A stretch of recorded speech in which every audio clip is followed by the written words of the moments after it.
Hello, good evening, everyone. Good evening, Ratna. Good evening, sir. Already tired இருக்கீங்க. I'll just jump ஒரு இதுல இருந்து. கொஞ்சம் மேக்கப் எல்லாம் போட்டு வந்திருக்கலாம். Yeah, I'll do that. You are on webinar already. I'm sorry. Open பண்ணி விட்டாங்க. So Okay. unmute yourself for a while at 6:30.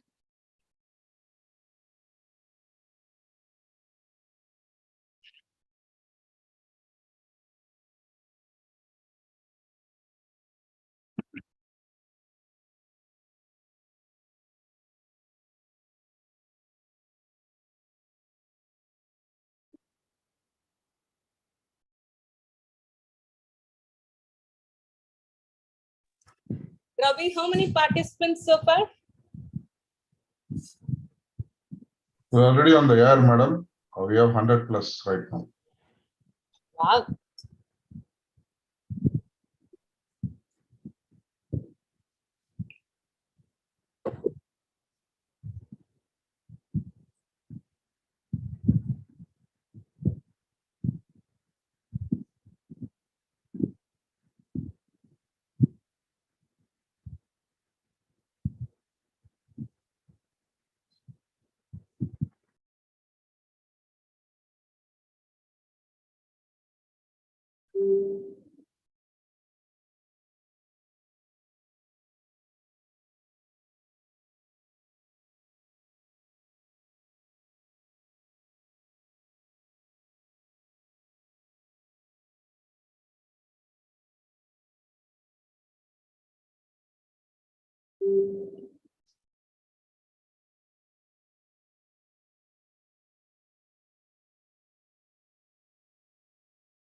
Vijay 20 has joined.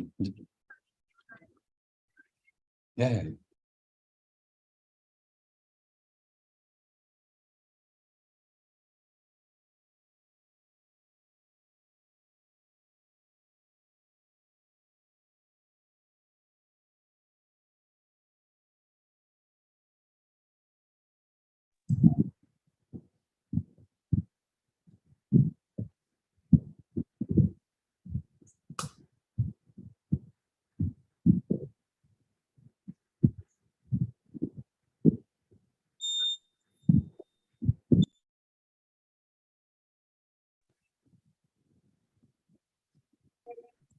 Good evening all. இனிய மாலை வணக்கம். Just let's give a couple of minutes for people to trickle in, and then we can start the program.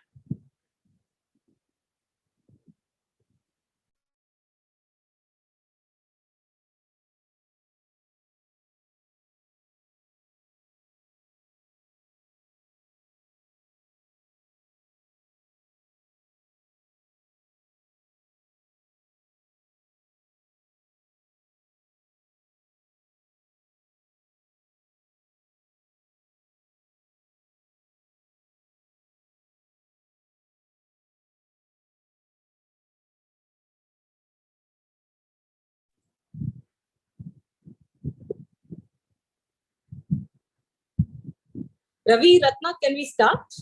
Or should we wait for one more minute? Yes, madam. Okay, thank you. Okay, இனிய மாலை வணக்கம். இந்த topic present பண்ண ஆரம்பிக்கும் போது to EV or not to EV பாத்தீங்கன்னா கிட்டத்தட்ட Hamlet ஸ்டைல்ல அந்த கொஸ்டினை கொடுத்துருக்கோம். To be or not to be, இப்படிதான் வந்து எங்களோட ஐடியா வந்தது. To EV or not to EV எல்லார் மனசுலயும் இருக்கிற கேள்வி. But we never expected actually that the number of registrations would pass actually 100 plus, when so many people have actually reached out. But welcome to actually Chennai chapters, yet another program for the month of actually November, to EV or not to EV. மாலை வணக்கம். முதலாக வந்து actually நம்மளுடைய president ரத்னாவை அழைக்கிறேன். Over to you, Ratna.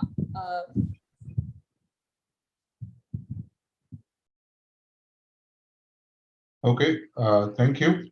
Thanks, Vijay and the team.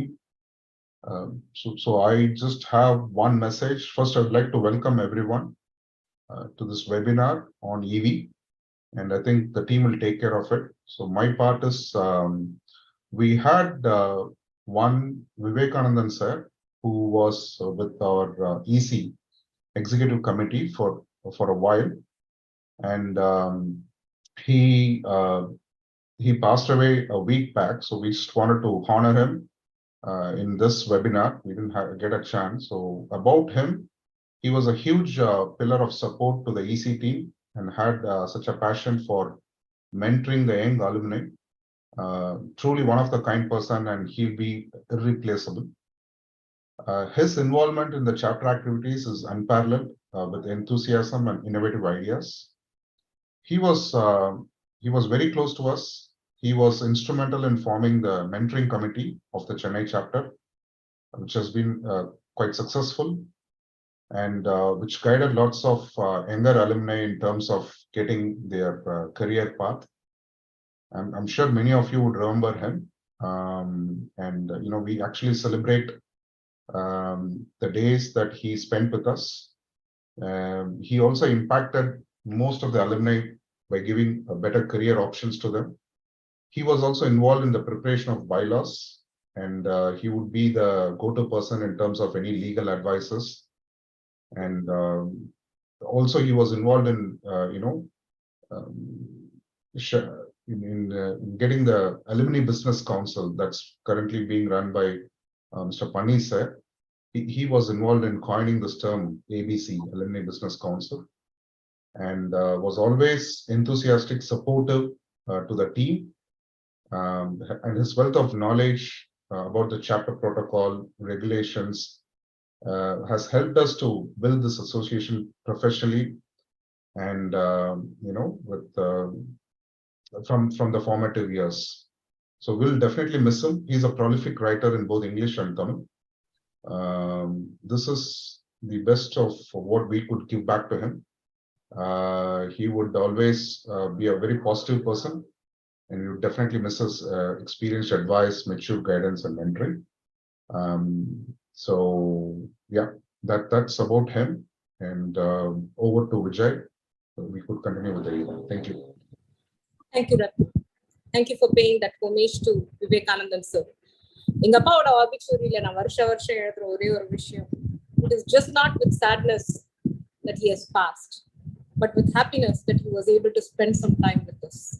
I believe that is how actually Vivekanandan sir would like to be remembered, by his family, by his friends, and by his beloved alumni chapter members. He gave a lot, apparently, from what you have actually provided as unstinted praise for what he brought to the table. And Annarin Atma Santi Adaya, Elorum Prarthikkolgirom. கொஞ்சம் கஷ்டமான விஷயம் தான். ஒரு டெத்ன்ற ஒரு விஷயம் நடக்கும்போது அதுல இருந்து வந்து நம்ம வெளிப்பட்டு அவங்கள பத்தி பேசுறதுன்ற வழக்கமே வந்து to actually come out of that. Time is the only thing that will heal us. And with time, I hope his family, his friends, who was close to him, will be able to actually think about only good things and not actually mourn his passing away. ஒரு complete life வாழ்ந்திருக்காரு, எல்லாருக்கும் கொடுத்திருக்காரு. In fact ஏபிசின்ற பேரை கூட அவர் தான் வந்து coin பண்ண help பண்ணியிருக்காரு.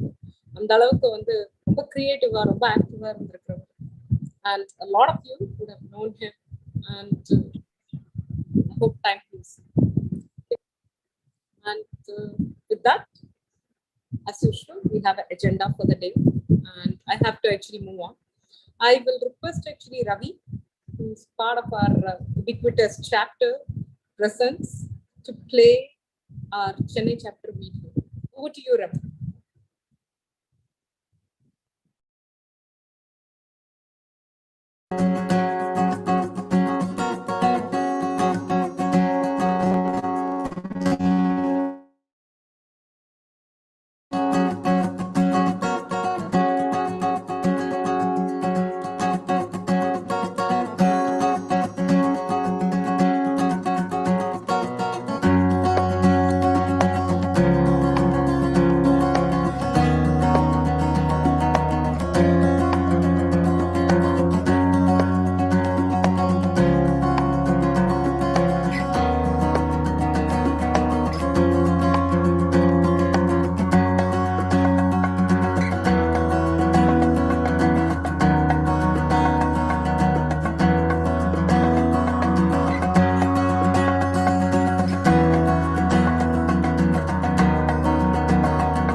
Thank you. Thank you very much for playing that video. Appreciate it, Ravi. Okay. So to EV or not to EV. இதுதான் சரியான நேரமா? கவர்மெண்ட் ஒரு பக்கத்துல பாத்தீங்கன்னா நிறைய நமக்கு சலுகைகள் கொடுத்து கொண்டு இருக்கிறாங்க. ஃபார் எக்ஸாம்பிள் பாத்தீங்கன்னா up to the price of actually 70 lakhs ஒரு EV வாங்கினீங்கன்னா you can actually claim a rebate of up to actually 15% of the car price. உங்களுக்கு அது வந்து கன்செஷன் அமௌண்ட்டா இமீடியட்டா உங்களுடைய ஆதார் லிங்க் அக்கௌண்ட்ல வந்து டெபாசிட் ஆகும். On the other hand பாத்தீங்கன்னா EMI கொடுத்து வாங்கினீங்கன்னா உங்களோட complete EMI will be picked up by the central government. 40 lakhs உள்ள இருக்கிற EV வாங்கினீங்கன்னா up to the range of actually 3 lakhs வரைக்கும் கன்செஷன் கொடுக்குது கவர்மெண்ட். ஒரு பக்கத்துல பாத்தீங்கன்னா பெட்ரோலோட பிரைஸ் ஏறிட்டே போகுது. யுக்ரைனோட வார் என்னென்னமோ மேக்ரோ எக்கனாமிக் ஃபேக்டர்ஸ். ஆனா எல்லாமே வந்து what it actually leads to is பர்ச பதம் பார்க்கறது தான். அண்ட் மெட்ரோஸ் இருக்கிற ஏரியால சென்னை மாதிரி ஒரு பிளேஸ்ல it is very convenient. But metro இல்லாத இடத்துல commute is actually becoming a problem. Covid வந்த போது நம்ம எல்லாருக்குமே வந்து we were able to work from home and everything. Ease of traffic எல்லாமே நடந்துச்சு. But now we are back to life and we are back to traveling the same distance every day. எல்லாரோட மனசுலயும் இப்ப EV வாங்கணுமா, இன்னொரு 3 வருஷம் கழிச்சு EV வாங்கலாம். EV வந்து நம்மளுடைய பிரைமரி வெஹிக்கிளா வச்சுக்கணும், செகண்டரி வெஹிக்கிளா வச்சுக்கணும். என்ன ஆயிடும் திடீர்னுட்டு நம்ம வண்டி ஓட்டிக்கிட்டே போகும்போது சார்ஜ் நின்று போயிடுச்சுன்னா தீந்து போயிடுச்சுன்னா are there enough charging stations? Is the charging infrastructure actually that high? நான் 3 மாசத்துக்கு ஒரு தடவை இங்கேருந்து கிளம்பி கோயம்புத்தூர் போயிட்டு அவ்வளோ டிஸ்டன்ஸ்க்கு என்னால EV வந்து ரேஞ்ச் போகணும். டிஸ்டன்ஸ் நம்ம மனசுல இருக்கு. பொறுப்பு திறப்பு first disclaimer, we are not the experts over here, but we have actually brought in an array of experts from various functions over here to talk about. Our recommendation will never be நீங்க போய் உடனே EV வாங்குங்க, அதுவும் இந்த particular EV வாங்குங்க அப்படின்றது எங்களோட idea. But நீங்க EV வாங்க போறீங்களா வாங்க போலியான்ற டெசிஷன் உங்ககிட்ட இருந்தாலும் we are going to be presenting an array of data points. It's up to you to take it and utilize it in your decision making process. We are just enabling that over here. ஒரு பக்கத்துல EV பத்தி இவ்ளோ questions இருக்கு, இன்னொரு பக்கத்துல பாத்தீங்கன்னு வச்சுக்கோங்களேன், are EV safe? ஆனா ஒண்ணு அங்க இந்த டிவியை ஓபன் பண்ணாலே வந்து ஐயோ சார்ஜ் ஆயிட்டே இருக்கும் போது இந்த EV வந்து கம்பஸ்ட் ஆயிடுச்சு, இதுல ஒரு ஃபேமிலி அடிபட்டு போயிடுச்சு, இங்க அப்படின்னுட்டு நிறைய நெகட்டிவ் நியூஸ் வந்துட்டு இருக்கு.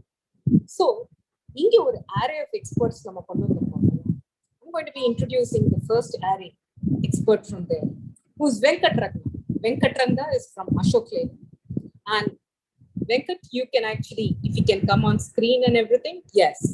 The first question to you is, how safe are EVs? We hear about so many accidents and everything. And back of the mind, ஒரு வரி இருந்துட்டே இருக்கு, ஐயோ சார்ஜ்ல போட்டா நமக்கு ஏதாவது நடக்குமோ அப்படி இப்படின்னு. What do you say about it? And please introduce yourself before you do that. Venkat is, by the way, is not part of actually PSG, but he has actually agreed to be our guest speaker over here because of his expertise and the area of work that he's actually doing. Over to you, Venkat, to introduce yourself and get along with the question. Yeah, this is Venkat Ranga here. Thanks for introducing me in PSG. I should say thanks to Mr. Manish for introducing me in this forum. And I have around 27 years of experience in automotive industry. Started with machine bending company, and then I moved to Hyundai Motor, and then Tata Motors, and then Ashok Leyland Nissan, and then ABB India Limited, and now back to Ashok Leyland for EV manufacturing unit. For the past 4.5 years, I am here with Switch Mobility Automotive Limited. It's a part of Ashok Leyland 100%. And I think this is enough for my introductions. Let us start our discussions. Whether EV or not EV, yeah. இப்போ பார்த்தீங்கன்னா இப்போ almost இப்போ EV வாங்கலாம்னா 2-wheeler, yes, everybody can buy a 2-wheeler, so it is very less cost and you can afford it and you can buy it. But நல்ல makeup பார்த்துட்டு நல்ல எப்படி பேட்டரியோட combinations எல்லாம் எப்படி இருக்கு, கெமிஸ்ட்ரி எப்படி இருக்குன்னு செக் பண்ணிக்கோங்க. தென் ரேஞ்ச் செக் பண்ணிக்கோங்க. தென் எந்த அளவுக்கு அவங்க சேஃப்டி ப்ரிகாஷன்ஸ், இன்டர்லாக்ஸிங்ஸ் இதெல்லாம் எப்படி கொடுத்துருக்காங்கன்றத ஃபர்ஸ்ட் நம்ம பார்க்கணும் நம்ம. இதெல்லாம் நீங்க போய் நார்மலா போய் யாருக்கிட்டயாவது போய் கேட்டீங்கன்னா கூட நிறைய பேருக்கு இன்னும் தெரியாது ஈவியை பத்தி இன்ட்ரோடக்ஷன். அதனால ஜஸ்ட் ஒரு நல்ல ஃபெமிலியரான யாராவது ஒருத்தர், இல்லை என்னுடைய நம்பர் கூட நீங்க யாருக்கிட்டயாவது கேட்டு வாங்க, ஃபோரம்ல கேட்டு வாங்கிக்கோங்க. I can guide them any time any no issues. இது இப்போ பாத்தீங்கன்னா EV as a 2-wheeler anybody can I can suggest to buy it. And நீங்க வாங்கிட்டு almost I got a subsidy. நிறைய பேர் சொல்லுவாங்க கவர்மெண்ட்ல கொடுக்குறாங்க, ஆனா கொடுக்க மாட்டேன்றாங்கலாம் சொல்லக்கூடாது. But they are giving subsidy. For 1,60,000 and the cost of one TVS vehicle, I'm not this thing. ஒரு வண்டியோட வாங்கினேன் நான் 1,60,000, and then they reduced 30,000 upfront itself, and I paid 1,30,000. And then I started using it. It is going well. It is not an issue and all.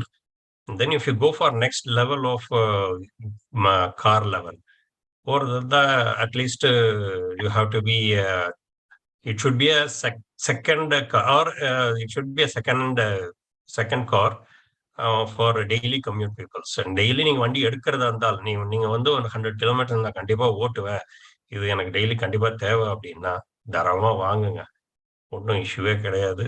But நல்ல company பார்த்து வாங்குங்க. நீங்க இது வரைக்கும் எந்த ஒரு இஷ்யூ இல்லாம இருக்கிற உங்களுக்கே நிறைய நீங்க ரிவ்யூஸ் எல்லாம் பார்த்துட்டு செக் பண்ணிட்டு வாங்குங்க. அவங்களுடைய பேட்டரியோட காம்பினேஷன்ஸ் எப்படி இருக்குன்னு பாருங்க. டெஸ்லா எல்லாம் எல்பிஎஃப் டைப்னு சொல்லிட்டு லித்தியம் அயன்லயே நிறைய டைப் இருக்குது. அந்த லித்தியம் அயன்லயே ஒரு சில டைப்லாம் நல்ல டைப். டெஸ்லா எல்லாம் யூஸ் பண்றதெல்லாம் LPF type lithium ion battery. And then இப்போ அசோக் லேலாண்ட்ல நான் பஸ் எடுத்தீங்களா, இப்போ நான் மேனுஃபேக்சரிங் பண்றேன் வந்து என்எம்சி டைப்ல யூஸ் பண்றோம். இந்த மாதிரி ஒரு சில நல்ல பேட்டரி காம்பினேஷன்ஸ் எல்லாம் இருக்கு. அந்த டைப் நல்ல காம்பினேஷன் உள்ள பேட்டரியா பார்த்து தயவு செஞ்சு வாங்குங்க. வாங்கினதுக்கு அதுக்கப்புறம் ஏதாவது கண்டிப்பா ஏதாவது ஒரு பேட்டரி லெவல்ல வந்து உங்களுக்கு ஏதாவது இஷ்யூ இருக்கும், அதனால ஏதாவது ஃபயர் இருக்கும். ஏன்னா இதை வந்து ஜஸ்ட் ஸ்டார்ட் அப் லெவல், இது யாருக்குமே என்ன ஆகுன்றது எதுவுமே தெரியாது. இது அப்ரண்ட் எதுவும் பயப்படாம தயவு செஞ்சு வண்டியை விட்டு வெளியே வந்து ஆரம்பிச்ச கம்னு யோசிச்சுட்டு அப்படியே பார்த்துக்கோங்க. பார்த்துக்கிட்டு if you have a water, தண்ணி இருந்ததுன்னா டைரக்டா தண்ணியில அந்த பேட்டரி தூக்கி முக்கலாம். அப்படியே டைரக்டா இன்வெஸ்ட் பண்ணுங்க தண்ணிய. இப்ப அதாவது ஒரு 30 கிலோவாட் உள்ள ஒரு பேட்டரி பேக் இருந்ததுனால் ஆல்மோஸ்ட் அந்த ஒரு சூடு தனியறதுக்கு வந்து கிட்டத்தட்ட ஒரு 1.5 to 2 hours மேலேயே ஆகும் அந்த சூடு தனியறதுக்கு. இம்மிடியட்டா அந்த பேட்டரிய வந்து தண்ணியில மெயினா இன்வெஸ்ட் பண்றதுதான் ஒரு பெரிய நல்ல ஒரு சஜஷன்ஸ். இது நெக்ஸ்ட் பாத்தீங்கன்னா எஸ் வெஹிக்கிள் வாங்கலாம். பட் நீங்க நான் சொன்ன மாதிரி பெர் டே 100 கிலோமீட்டர்ஸ் ஓட்டுறதா இருந்தால் தாராளமா வாங்குங்க, வேணாம்னு சொல்ல. அட் த சேம் டைம் இந்த காஸ்ட் வந்து பாத்தீங்கன்னா ஆல்மோஸ்ட் 15 to 20% ஹையரா தான் இருக்கு. நார்மல் பெட்ரோல் ஆர் டீசல் வெஹிக்கிளை விட 100% ஹையர், 15% to 20% ஹையரா தான் இருக்கு. Depends on the make. நீங்க BMW போனீங்கன்னா அதுக்கேற்ற மாதிரி ஒரு நல்ல பேட்டரி காம்பினேஷன்ஸ் கொடுப்பாங்க. டவுன் த லெவல் போனீங்கன்னா அதுக்கேற்ற மாதிரி நல்ல காம்பினேஷன்ஸ் தான் இருக்கும். Thank you. I think I answered the question. Thank you, Venkat. So what you're trying to say, and I want to just call this out. Okay, two things I made as a faux pas. Okay, my mistake. Okay, mea culpa. One, I did not introduce myself and my co-panelists. Okay, I missed that. Okay, எங்களோட dry runல miss பண்ணது இங்கேயும் miss பண்ணிட்டேன். வெங்கட் உங்களை introduce பண்ணிக்க சொன்னேன், but நாங்க introduce ஆகல. Second thing, this is more of a Tanglish presentation. எல்லாருமே வந்து இங்க கொஞ்சம் கலந்து கட்டி தான் பேசுவோம். ஆடியன்ஸ்ல இருந்து யாரோ வந்து கமெண்ட் போட்டிருக்காங்க எனக்கு தமிழ் தெரியாதுன்னு. I understand that it may be very difficult for you to follow. We will try and actually keep it the bulk of it between actually Tamil and English, but we may not be able to actually do a complete English presentation. அது ரொம்ப natural ஃப்ளோல வராது. அதாவது கிட்டத்தட்ட போய் நாங்களே rehearse பண்ணிட்டு வர மாதிரி. What we have done over here is not that way. So bear with us and you can actually see that. So let me go back to the basics and my mistake. Okay, Sandeep did remind me about it. Okay, but I think I'm growing old and I just forgot to introduce ourselves. So I would like to introduce Sandeep, who's my co-host. Okay, CEO of Conquest. Okay, a very active alumni. Practically a magician. You give him any event, even 2 days before you pull him in, and he'll actually create super magic. That's the way he is. He's very enthusiastic, very creative, goes out of the way to help people, to make people feel very comfortable. இந்த topic நான் சந்தீப் இழுத்ததே வந்து ஒரு கிட்டத்தட்ட 2 நாள் முன்னாடி தான். But அதுக்கே அவர் எவ்வளவு homework பண்ணிருக்காருன்னா, over to you Sandeep before we introduce Dilipan. Dilipan, you would have to actually switch on your video so that we can, we have you over here, who's our co-host, Dilipan, young, enthusiastic PSG Tech alumni. Okay, and they are going to be co-hosting this session. And my name is Vijay Kambram. I would let actually Sandeep. நான் சொல்றேன். Yes. Vijay வந்து ஆத்து வெள்ளம் மாதிரி.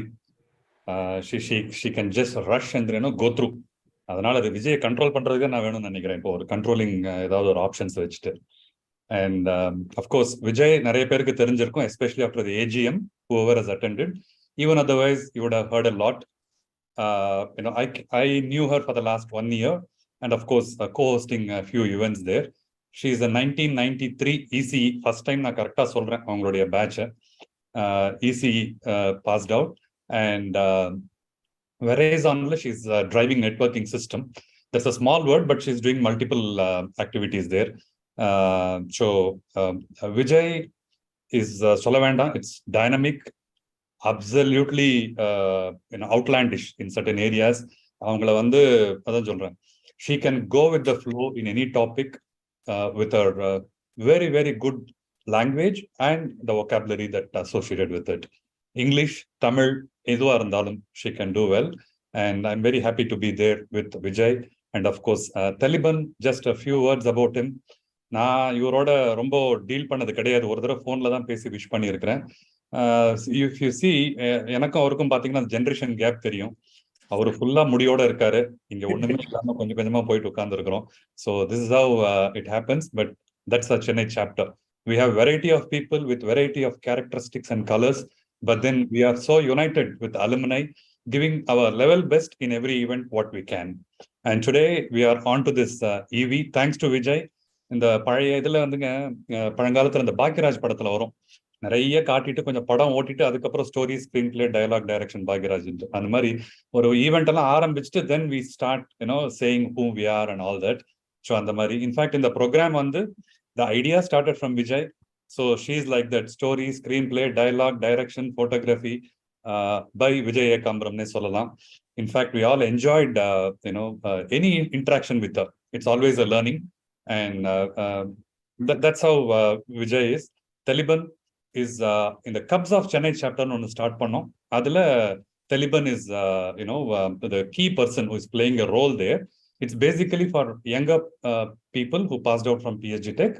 So between 20 to 25 years, the Cubs of Chennai chapter gives a platform to showcase their talent as well as to have a alumni எப்படி வந்து ஒருங்கிணைத்து coordinate பண்ணி various programs கொடுக்குறாங்க, various interesting as well as useful programs, எப்படி events எல்லாம் எடுத்துட்டு வராங்க அப்படின்றது.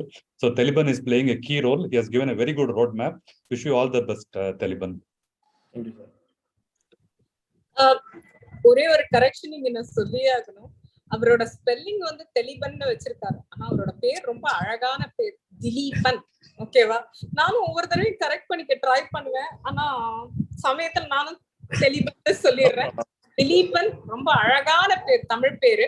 And Dileepan works in Caterpillar, okay, from the industry background itself. Dilipan, you can introduce a few words about yourself. Sure. So hi all, this is Dilipan. So I will add my father name. So full name is Dilipan Aravindan, and I completed a master's in engineering design from PSG Tech on 2019, and now I am in Caterpillar as a drivetrain system engineer, design engineer. Yeah, thank you, and thank you Sandeep sir and Vijay ma'am for all your support in this past 3 days. It's been a roller coaster for me, but thank you for being there for me. Thank you. Great. So to EV or not to EV ல வந்து co-host first Dilipan வந்த போதே அவர் சொன்னது, என்ன இது கூப்பிடுறீங்க, EV வரக்கூடாதுன்னு நினைக்கிறேன் நானு. தேங்க்யூ. என்ன போய் கூப்பிடுறீங்களா? டிசைட் பண்ணோம்.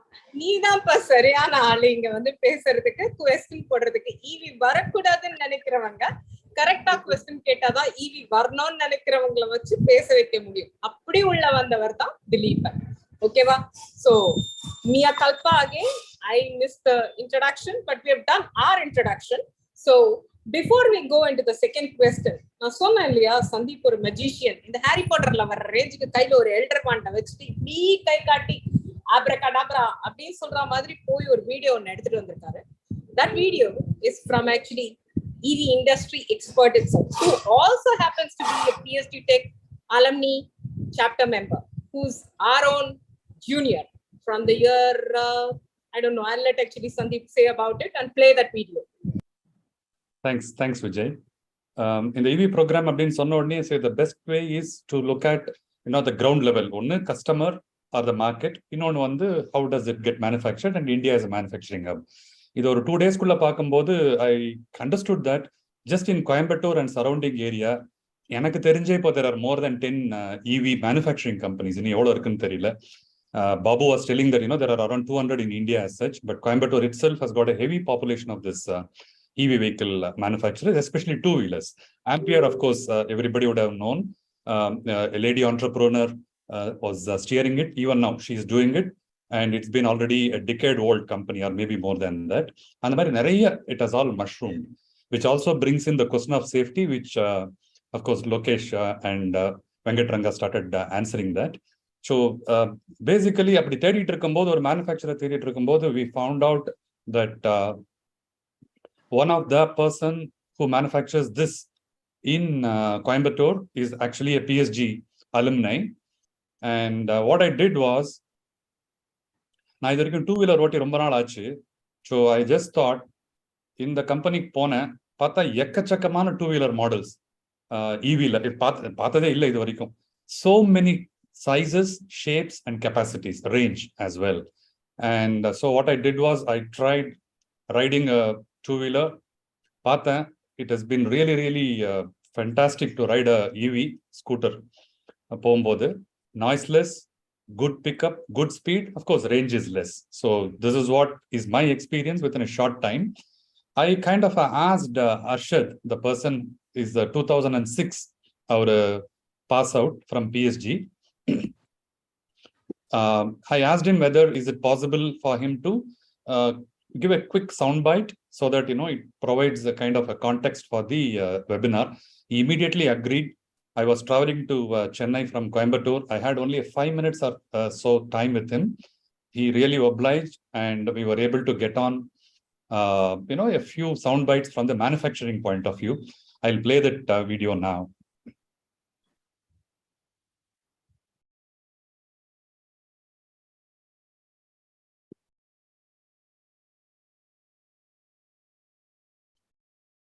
Just bear with me a minute.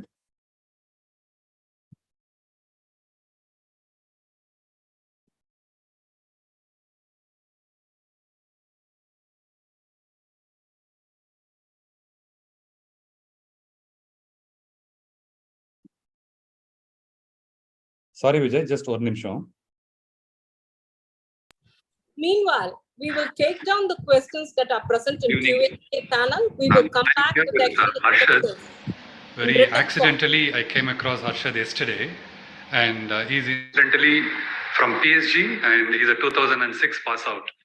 I was so thrilled because I was searching for an EV manufacturer to have a first-hand information on the EV vehicles and the challenges in manufacturing, etc. And through one of my friend, I came to know about Arshad, and today I'm here. It's going to be just a few minutes of video from him, and then I had to push off to the airport to travel to Chennai. Arshad, possibly you can start with EV Hub. Okay. And then go on with whatever we wanted to talk about, the manufacturing part of it. Okay.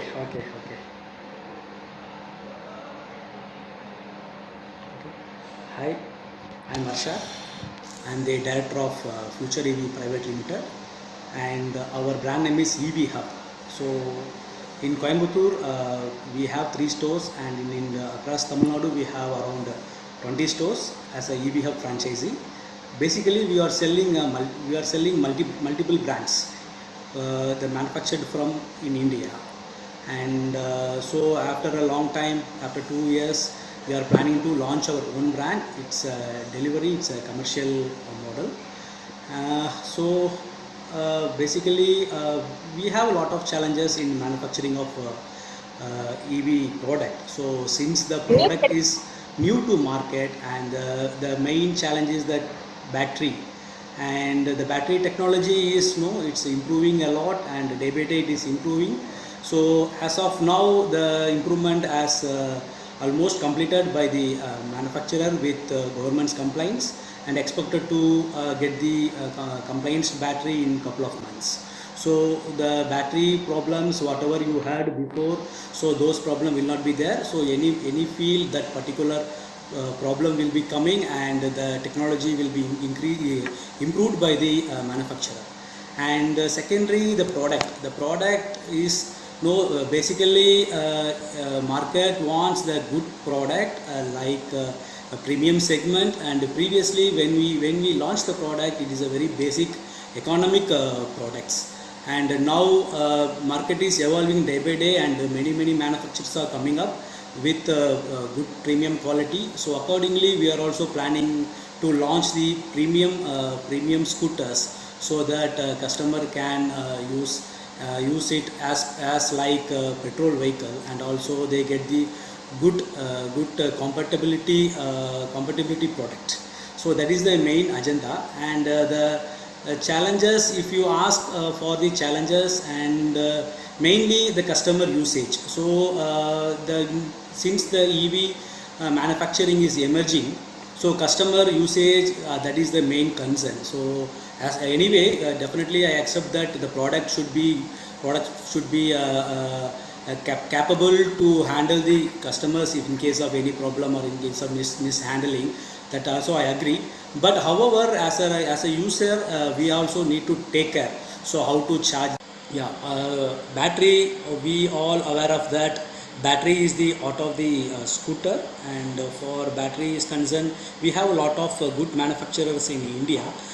Basically cells they will import from the other source, other country, then here they will assemble based on our requirement. And probably in lithium ion battery there are a lot of variants are available, and as of now in the market we have lithium ion, that is lithium ferrophosphate, and NMC chemistry. And further in future we may get other technology also.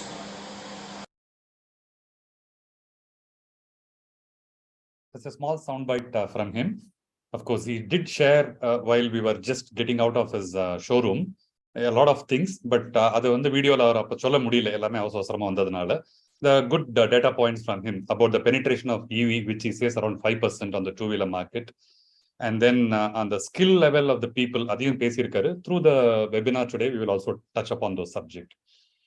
And I thought this video can set the context for the show today. Perfect. And you should move on to the second question, keeping in touch with the mind.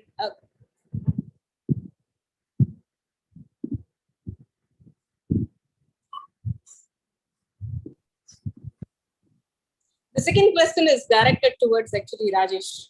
Sandeep will be actually bringing in Rajesh. Rajesh is from Volvo. He's our PhD Tech alumni itself. He's the vice president over there. So, Ura Sutti, Sweden la enna pandranga, Japan la enna pandranga ella kuttu vandirkom. India la enna pandranga andradhiyum vandu Sandeep kaatitaru ungalku. So, Sandeep, the question is yours. Rajesh, whenever we speak about EV, the first thing that comes is, we are environmentally friendly. It's a zero emission vehicle, what are the different technologies being mooted across the world in the zero emission vehicles? What are those technologies, Rajesh? எல்லாருக்கும் வணக்கம். என்னோட பேர் Rajesh. 97 batch passed out. Really pleasure to meet you all and then connect with Vijay madam and Sandeep sir. It's a real honor for me to be part of this panelist. It's thank you very much. That's a small brief about me. If when I talk about the technology, lot of new technologies in the electric vehicle பொறுத்தளவுல It's basically we can split into two types of technologies. Two types of vehicle can split பண்ணலாம். One I'll try to talk about on the pass car la endha maadhiri irukku solli பண்ணுவோம். Then I have another one more slide which will talk about on the commercial vehicle buses adula paathu paakalam. So namakku ellame theriyum the plug-in hybrid or hybrid vehicle வந்து being there for the industry for quite some time. The Japanese manufacturer or the leaders in this one. It's basically pathina you'll have the IC engine which is run by both petrol and diesel, but also we have the battery that powers the electric motor. So hybrid vehicle irukku, plug-in hybrid nu innoru subdivision irukku. And the plug-in hybrid enna you can charge whenever you need to have some you see that the battery storage and koranjana we can charge it to increase the range. So this has already been there for quite some time. Ipa recent pick up another last 5 years have been pathona the battery electric vehicle where we completely take out the IC engine. Idhula pathina energy is stored in the form of battery pack. And the battery pack it goes into electric motor. It's a battery pack and so it's not like a big batteries it's basically a small battery cells pen torch cells AA battery, and the plenty of batteries are put in the battery pack. That's what we call a cell. Then some 20 cells we call as a module, and then many modules called a battery pack and so on. So that is driving the electric motor. It's of course it's a zero emission vehicle. The third technology in pathina, which is the or the second technology, it's a fuel cell technology. Idhula pathina energy is produced on board by the fuel cell stack. So idhula the fuel pathina, it's basically the hydrogen as a fuel, and the hydrogen from the fuel tank la edutittu oxygen from air la eduthu, these two are generating the electricity, and that again gets stored into the battery. Idhula compare பண்ணும்போது battery electric vehicle oda battery pack will be quite big because you need to store the energy. It is not going to produce the energy on board, but fuel cell the energy is produced, so you don't need a bigger battery pack. It's a small battery pack irundale podumanadu. So idhula you can run the vehicle. Idhula emission pathina again it's a zero emission. The only the emission which is basically the water vapor adha indadula irukkuradhu. So this is the pass car segment la irukku. Idai ipa pathina heavy commercial vehicle pathina there is a third technology is also coming into picture, which is still what at least in Volvo what we believe is we will still have the combustion engine, IC internal combustion engine, IC in solluvom. Indadula pandrom. The thing is it will not be run with the renewal fuels or non-renewal fuels. Instead it will be run with the renewal fuels like biodiesel, biogas, or even there are technologies which are being developed to run with the hydrogen. So these are the three different technologies irukku. In the heavy commercial vehicle battery electric vehicle, it's pure battery electric vehicle is used for within a range of within the city, or going from one city to another city with a range of 300-400 kilometers. Fuel cell vehicle it is for the longer range, so where you do not have the time to charge the vehicle, so you can use the fuel cell vehicle. It's just a top of the like today's filling the gas and the diesel, you can fill the hydrogen. And of course the IC engine with the renewable energy fuels basically it's for the very heavy haulage segments. These are the technologies are being evolved. It's all very pretty primitive when it comes to fuel cell and the renewable energy on the IC engine. Battery vehicle technology is a little bit much advanced. Over to you, Sandeep. Thank you. Okay, Rajesh, that was very interesting and very informative. Okay, a lot of questions. Sandeep, we have a presentation that we are going to be bringing up. Okay, a short one, what we are digital marketing team, Oculus, Karthi and team have actually put together. While we are doing it, we also had an opportunity to talk to people who have already purchased an electric vehicle. So manufacturer kitta mattum dhaan pesanuma, actual user kitta pesa venama appdinu kekkumbodhu sila important information got shared with us. We're just curating that content and actually telling it passing it along to you.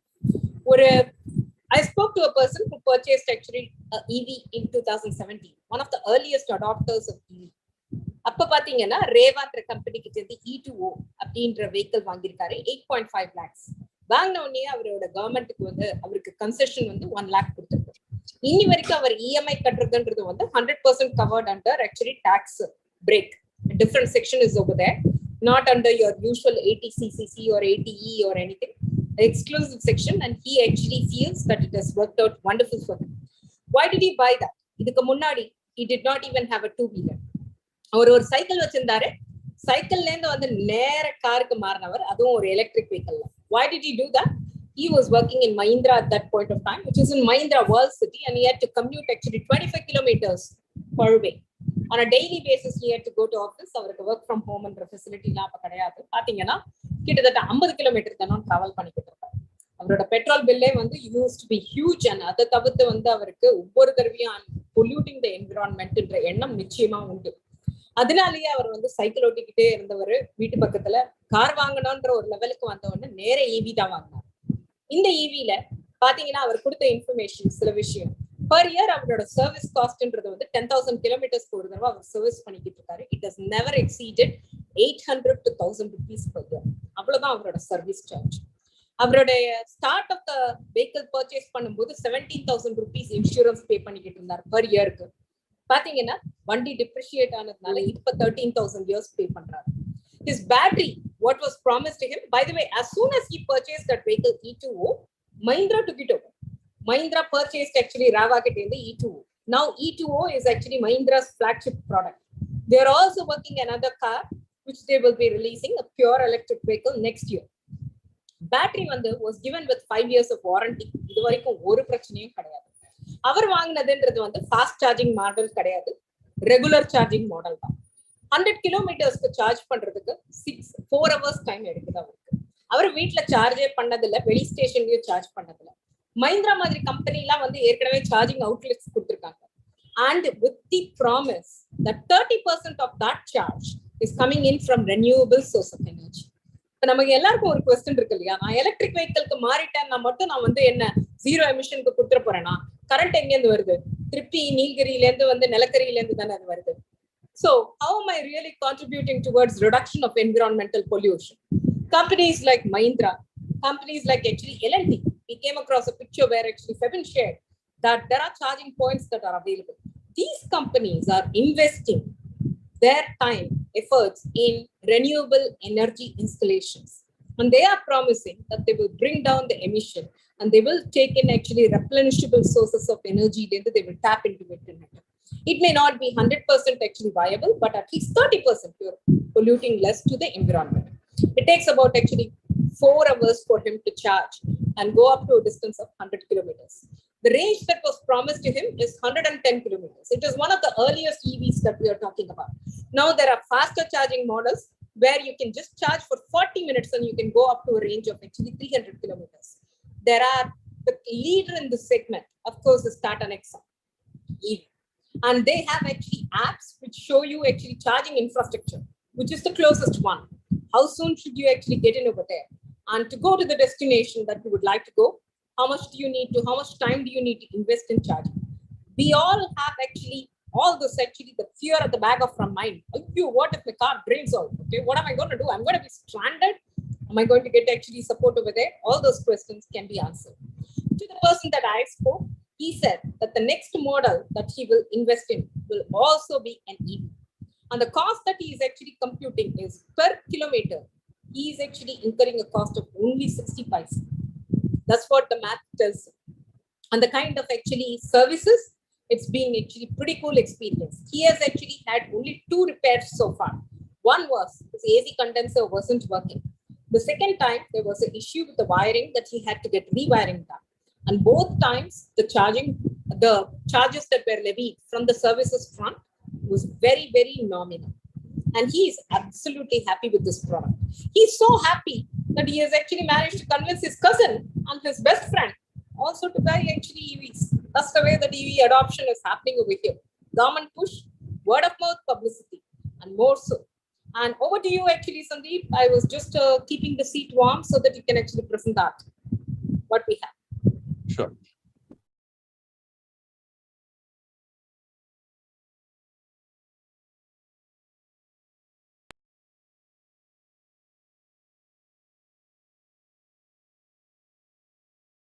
Is this the one, Vijay? Yes, Sandeep. Perfect. Again, this is based on a lot of research that has been put together. We have actually curated the content and we have presented it over here. Our idea, again, is coming from multiple places and the research papers that have been put together. It's not like we have personally done this. We have only copied that and we have actually put together. But still, it's a start. Can move on to the next slide. All these topics are present right now. In fact, in the case of India, the highest adoption that you can see is surprisingly coming in from the three-wheeler segment, more and more, as well as actually from the two-wheeler segment. The passenger car segment is still growing. It's about less than 1% right now. The industry grapevine is the NMV segment, the non-motorized vehicle segment, which is a slow speed scooter, will slowly get phased out, and it will be like a normal vehicle where you need to go and register your vehicle. So that's the way how government regulations are going. Yeah, that's the question. Under the speed of actually 30 kilometers per hour, you need not have a registration for the vehicle. And you probably don't need to have like a license to drive under 30 kilometers. But anything over that, I suppose you're supposed to get actually a license to drive it. But more so from the Indian industry experts that we have. Next slide, Sandeep.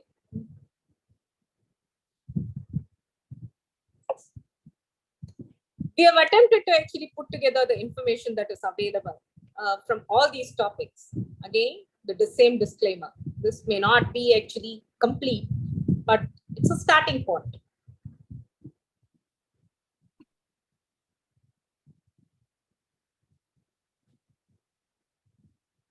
Please note the point.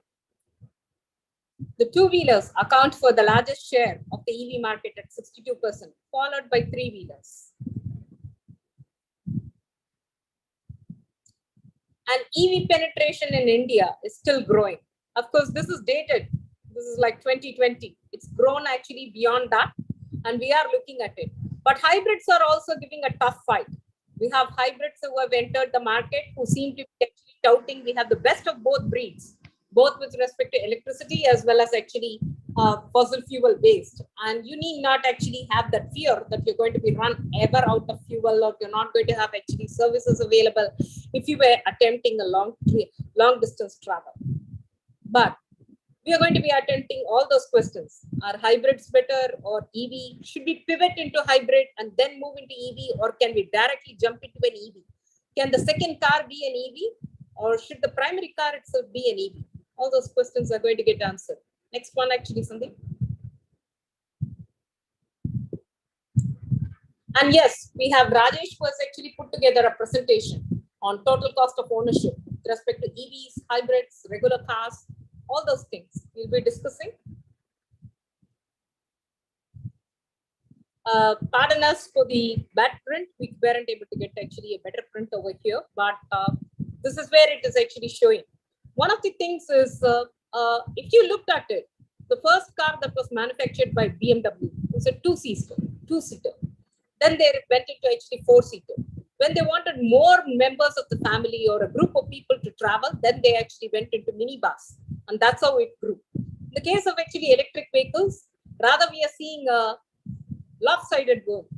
We see more amount of fleet vehicles. We see trucks, buses getting into EV segment first. Those are the ones that are traveling a longer distance. Those are the ones where actually safety of a lot more people are in question, and they are ready to take the plunge. That's what we are hearing from our industry experts. And passenger cars are following suit. Next slide. Oh, yeah, we have an executive summary where we have actually provided certain insights with respect to actually emission control, what we plan to achieve by 2025, what we plan to do by actually 2030, where actually India has signed up so much amount of emission targets. We will be covering all those things. But we do have actually some fun questions also coming into picture. We can see. Over to you, Dileepan. You can actually cover this segment.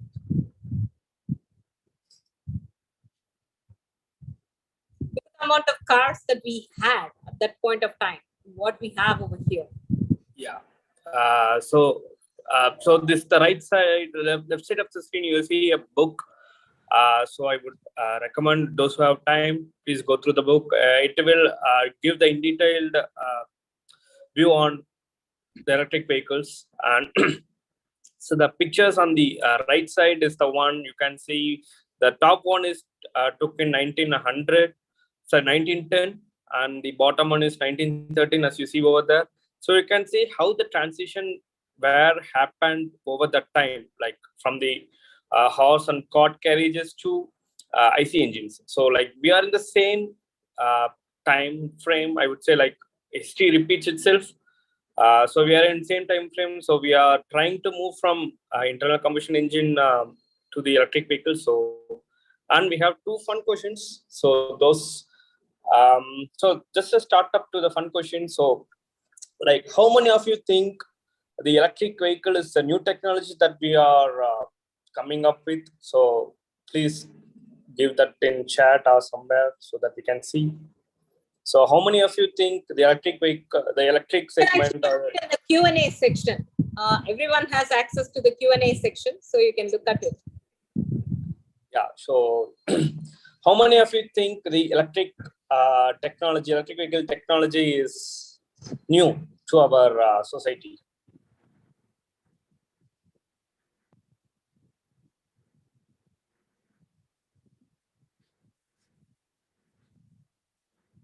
I, for one, thought actually electric vehicle technology, the battery technology, what we are talking about is new actually, Dileepan, until and unless you shared the facts about it.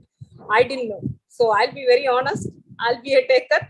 I thought actually EV is something that we are experimenting with right now. And it's very new, and that's the way it is. But the information that you shared was mind-blowing. Go ahead. Yeah, so is there any answer? தெளிவா அதை நம்ம இப்ப பார்க்க முடியாது. நீங்க சொல்லிடலாம், ஆரம்பிச்சிடலாம். You can start. Okay.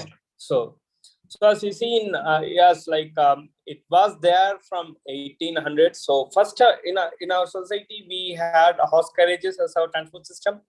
Then we invented the steam engine. So after steam engine, people are trying to make electric vehicles. Then only the rise of IC engine was there. So in 1900, with respect to time frame, I will tell the time frame. In 1900, in America itself, there were 12 different electric vehicle manufacturers were there. Then they were actually producing the vehicles, and with the so this is one of the things. So like electric vehicles are way back, and we are just reinventing that. So in that time, they actually went with the lead acid battery. Now we are moving with a lithium-ion battery, but those time they researched with the lead acid battery. The second fun question is, in America, in 1900, in America, so what is the share of electric vehicles we had? So let's say, okay, I will ask you the question directly. So with combination of New York, Boston, and Chicago, out of 2,400 vehicles, how much the share would be the electric vehicles back then time? So just guess a random number. So it will be fun for us. It's not a actual question and system. So we will grade our answers. So just try a random percentage of electric vehicles back in 1900, which was in America only, 1900. Out of 2,400 vehicles, how much do you think the electric vehicles were there? Go ahead, Dileepan. Okay. So the answer is 1/3. Someone is saying 50%, Dileepan. Yeah, here is close. So 1/3 is the answer. Wow. Okay. So in 1900, 1/3 of where the electric vehicles were in the road, actually in the road. So later, like so there was so much of history. So that's why I recommend all you to go through this book, Racing Towards Zero. So all these data points, I got this from the book. So after that, Otto, the father of Otto cycle, right? So he invented the cycle and he tries to build IC engine. So then things will moving. So that then only the interest, then Carl Benz jump in. He invented a lot of things. Then in America side, Ford came in. Then the surge of IC engine were more. So that's how the history is. So I think I had no idea that we had 12 manufacturers. Okay. yeah. And, 800 cars out of 2,400. We are talking about 1913 and stuff like that. Okay, mind blowing. Thank you, Dileepan. And yes, we are reinventing the wheel right now. That's how we are going on. And I believe this is the perfect segue where we can actually go back to Rajesh. Rajesh, so is battery swapping technology available? What is happening with respect to actually how do we dispose of battery? How are batteries actually managed? And how is actually the regulatory authority determining the kind of stringent rules that we would have to follow with respect to batteries? Can you throw some light around it actually, Rajesh? Yeah, இப்போ இதுல பாத்தீங்கன்னா battery technology is evolving as இவர் முன்னாடி பேசின பாத்தீங்கன்னா lead acid batteries இருந்தது, then we move into lithium ion. Lithium அயன்லேயே பாத்தீங்கன்னா different types of technologies are there. பேசினது என்எம்சி டைப் இருக்கு, லித்தியம் ஃபெரஸ் பாஸ்பேட் இருக்கு. All this things are all ரீசைக்கிள்னு பார்க்கும்போது the life பாத்தீங்கன்னா எப்பவுமே at least all the manufacturers what we have seen is they give the life of the batteries of about 8 to 10 years of the battery life கொடுக்குறாங்க. what is the myth is okay after 8 years what is going to happen to the battery? But actually பாத்தீங்கன்னா when as a manufacturer when we design or when we develop it, we say that when the state of charge SOC ன்னு சொல்லுவோம், அதோட state of health is become SOH. So that is when it becomes 80%, we see that okay this is not possible to use for the intended application அப்படின்னு சொல்லிடுவோம். Then what we do is take that and then try to find a secondary application, either for the different applications where these batteries can be used to charge the electricity and then give a power to the different applications like home and the other stadiums and so on and so forth. So அந்த மாதிரி இருக்கிறது second லைஃப்னு சொல்லுவோம். So after completing second and third life, then we start to look for the recycle part. So it's first when we see that okay how do we try to give it to the second life and the different applications, then we try to do the refurbish and then go for recycle technology la pathina. We are quite lot of people are putting investments and then research to find how much metal we can retract so that we don't need to again go and then get the same rare earth material from the mother earth. So அந்த மாதிரி பார்க்கும்போது technology wise okay we are quite ahead in the NMC technology. So I have seen one of the company in India la Atteron ஒரு company இருக்கு. They are telling that okay they can claim about 95% of the battery materials they can climb into a new material, so that could be again used for the new battery manufacturing. So that is the quite advanced technology la irukku ipodhikku. When it comes to LFP la it's still the discussions are going. In fact some of the companies connected with the government of India and also with the Japan companies, they are trying to find out how do we recycle the lithium ferrous phosphate, which is right now the technology is not yet there. So that is also getting developed. So in the pandradhukku definitely what will happen is okay government initiative incentives quite a lot is there because they want to see end to end. We should not get into the situation of getting all the battery imported and then India becoming a dump yard. That is not the way government is looking at it. They are looking at it how we can recycle it even from the copper wire to the PCB boards to the material rare earth material like lithium or cobalt or even for the matter aluminum and all other things. Thanks Rajesh. Lokesh, what is your take on this battery technology? And I think you are working in Sun Mobility Networks, right? Yeah. Hi Sandeep, thank you for the introduction. Yeah, Lokesh, but please introduce yourself. I know you are Lokesh. Yeah. So thanks for this opportunity. I should thank Manish sir for giving this opportunity. So to introduce myself, I am Lokesh. I have some 16 years of experience in automobile industry. I started my career with as a maintenance engineer, working on the machines, CNC and PLC. Then I moved to vehicles. Currently, I work with Ashok Leyland, then Volvo. This is my fourth company, I can say, Sun Mobility. So before coming to the battery, the lithium-ion battery, how it works, I'll just share the presentation, how it works, so that you'll have a clear.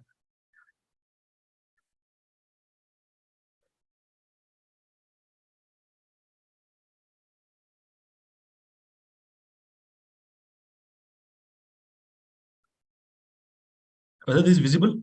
Yeah, it is visible. Yeah, thank you. Thank you. So coming to the lithium-ion battery, to just add whatever Rajesh has said. So with respect to lithium-ion battery, why we are going? Because it is rechargeable. Basically, the alkaline battery you cannot recharge. You can just use it and dispose it. But whereas lithium-ion, you can recharge it. And the power density is good, and it is very safe compared to other type of batteries. And the lifetime, you can get some 5,000 cycles of life compared to other batteries with respect to recharge. And it is very sustainable because it is a carbon footprint, and it is recyclable, and it can be used for renewable resources. So coming to the battery, what does the battery has, and which raw materials they are using in the battery? So they will be using nickel, copper, cobalt, aluminum, and those parts where it is available, whether it is available in India or where it is available globally. So globally, if you see,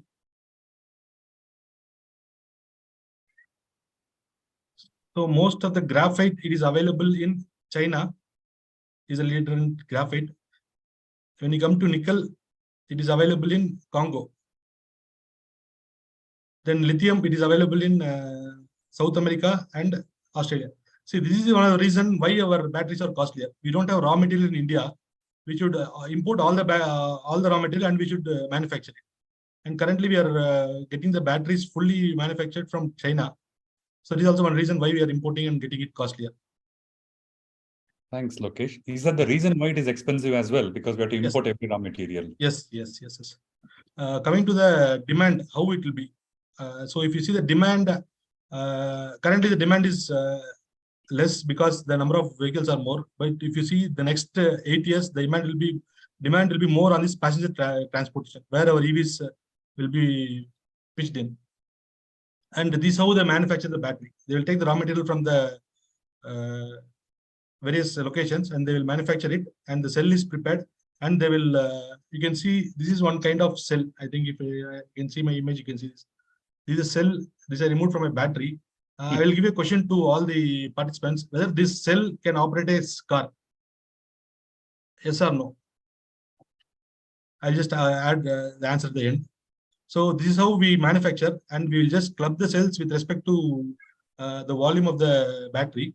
So if you see that in case it is failed, it will go for recirculation, and so that we are using the battery again. So as Rajesh said, this is the current process we are using for recycling the battery. You will discharge the battery, then it will dismantle it, and you will heat it for a certain temperature so that you can remove the usable parts. Then you will be using the leaching process, where the batteries will be taken as per the usable item. Then this resynthesis will be done to take the raw material back, so that you can resynthesize the NMC again. Oh. So this is how it works. And this is the type you can from a used lithium-ion battery, you can take the raw material back again, and you can use this material also for other applications. Lokesh, can you show the cell again? This is the cell. This question, okay. This is a cell we removed from one of my old iPhone. It is 3.7 volt, 1700 milliampere. So my question was whether this cell can be operated, can be fixed in a vehicle car to operate a vehicle. So yes, the answer is yes. If you have 16,000 cells like this, you can correct it in series and parallel, so that you can match the power and you can start the vehicle. That's a huge number, Pa.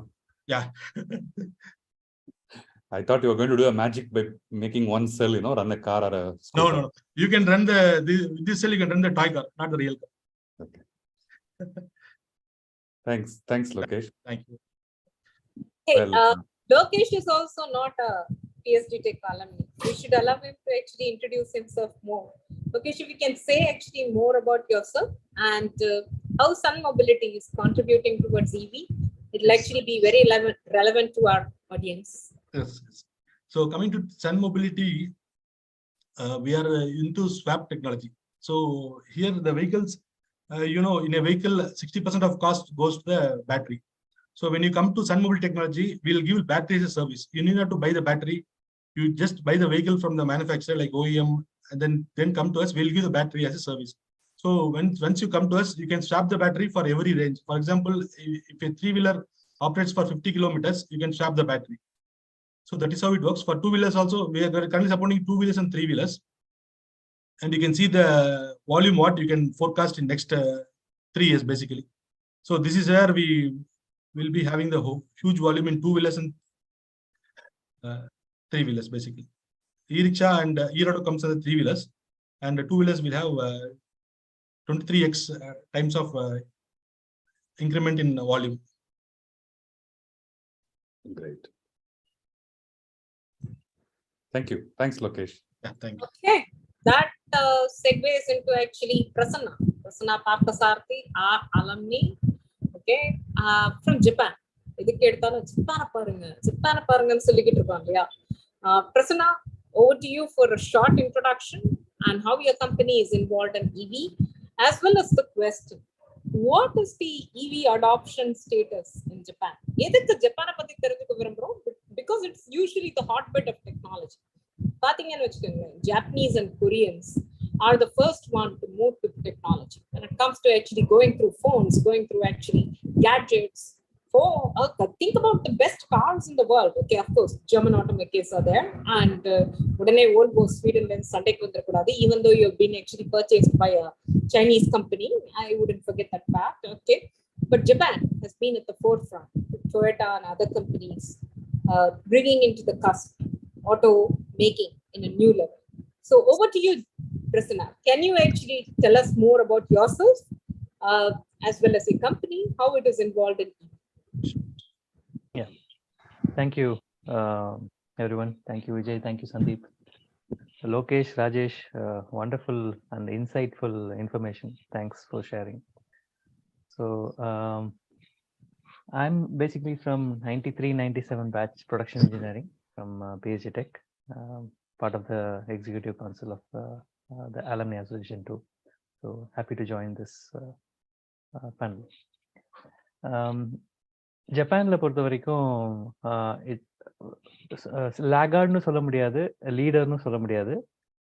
It is trying to find its space in the electric vehicle and the decarbonization incentive. So எப்படின்னா, the Japanese government is planning to it is requiring all the new passenger cars to be electrified, which includes hybrids by 2035 in the year. And the government also has promised to achieve carbon neutrality by 2050. So the rendum lofted goals are vechittu, they are going about what should be the changes in the ecosystem. As you rightly said, there are a lot of OEMs, original equipment manufacturers, Subaru, Toyota, Honda, they're all relying on the internal combustion engines. And Japan, it's a big segment. And the penetration rate of electric vehicle in Japan, surprisingly, is just 1% per year. இப்போ லோகேஷ் சொல்லிட்டு இருந்தாரு நினைக்கிறேன், இந்தியாலையும் அந்த percentage தான் இருக்கு. But I was very surprise when he said 23x volume போகுது அப்படின்னு. அந்த அளவுக்கு ஒரு எக்ஸ்போனன்ஷியல் growth வந்து ஜப்பான்ல எதிர்பார்க்க முடியாது. The reason being the infrastructure. It is taking time to move away from their ICE engine capability. Still, for example, last year எடுத்துட்டீங்கன்னா ஒரு 25,000 electric vehicles were sold. And there are two types of this kind of vehicles. One is that electric vehicles, and another is a fuel cell vehicle. And the 25,000 இது வித்திருந்தாலும் ஒரு 2,000 மட்டும்தான் fuel cell vehicle செல் ஆயிருக்கு ஜப்பான்ல. But the government is pushing for both or supporting both. That's because எஃப்சிவி மாதிரியான ஒரு டெக்னாலஜியை கொண்டு வந்த கம்பெனி வந்து டொயோட்டா அப்படிங்கிற ஒரு பெரிய manufacturer. So the government is trying to help both kind of manufacturers and trying to establish this kind of ecosystem. To establish this ecosystem, the government support is huge. அதாவது முக்கியமா they give industry-wide incentives for the industry to develop more infrastructure. It is inviting more companies to participate in this ecosystem and building up of the infrastructure. இது இல்லைன்னா people are still skeptical. அந்த skepticalness வந்து இந்தியாலயும் அதே மாதிரி தான், மற்ற கண்ட்ரீஸ்லயும் அதே மாதிரி தான். So slowly it is gonna increase in terms of the numbers அப்படிங்கிறது. So the government's role is two ways: enabling support for charging infrastructure and subsidies for that. Subsidies for both the people and also the companies. For example, close to 100 billion yen, அதாவது approximately $1,900 million was given as subsidies to companies to build EV charger stations across the country. Aanalum the growth has been very, very slow, right? But இப்போதைக்கு பார்த்தீங்கன்னா ஒரு 30,000 to 35,000 electric charges மட்டும்தான் இப்போ ஜப்பான்ல டோட்டலா இருக்கு. The next 4 yearsல it is gonna quadruple. And companies like Tokyo Electric Power, Hitachi are working on developing the lighter version of charging stations. Similarly, coming to the subsidies, people buying, for example, Nissan oda Leaf nu or car irukku, it costs around 4 million nu vechukonga. அதுக்கு வந்து ஒரு subsidy பார்த்தீங்கன்னா 1/8 of the value of the car வந்து சப்சிடியா கிடைக்குது. And there are varying subsidies for hybrid vehicles and also fuel cell vehicles. Till up to 2.5 million yen வந்து சப்சிடிஸா கொடுக்குறாங்க. And the other end of the spectrum, companies like Mitsubishi and Nissan are trying to create smaller vehicles, K vehicles னு சொல்லுவாங்க. And the cost of around 1.5 million yen, அதாவது $10,000 to $11,000. அதுலயே by 2023 itself they are going to come up with smaller vehicles. So that will the reach of those smaller size of vehicles will be immense across Japan. So இந்த மாதிரி நிறைய layered approach மூலமா the government of Japan and also the companies which are part of the ecosystem have been trying to make a change in Japan towards EV. Yeah. Okay, thanks Prasanna. நீங்க சொல்லும்போது பார்க்கும்போது Japan ஒரு பிளான்டா ஒரு ஸ்ட்ரக்சர்டா ஒரு time ஃப்ரேமோட போற மாதிரி இருக்கு. The Indian ecosystem, at least the vibrancy, what I'm seeing in the last few days while I'm speaking to few people, it's enormous. நிறைய மேனுஃபேக்சரிங் ஃபெசிலிட்டி வருது. இதெல்லாமே ஒரு சஸ்டைனபிளா இருக்குமா அப்படின்றதும் தெரியல. எல்லாமே இந்த ஓடுற வேகத்துல எல்லாம் ஆட்டம் அந்த மாதிரி போயிட்டு அப்புறம் கடைசியில பிரேக் போடும்போது will there be an impact-ன்றது I think it's a question mark here in the Indian context.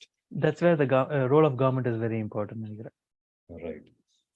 Now just moving on to நீங்க சொல்லிட்டீங்க ஜப்பான்ல இப்படி நடக்குதுன்ட்டு. இப்போ இந்தியால வரும்போது மெயினா இப்போ நம்ம ஒரு 2-wheeler 4-wheeler வாங்குறோம்னா the first thing is காஸ்ட்டை பார்க்குறோம், அடுத்ததோட மெயின்டெனன்ஸ் காஸ்ட்டை பார்க்குறோம். So I'm just inviting Babu here, Dr. Babu, who is a 1987 EEE, who has been in the industry and now is working as an independent consultant. He's visiting and consulting with many EV manufacturers.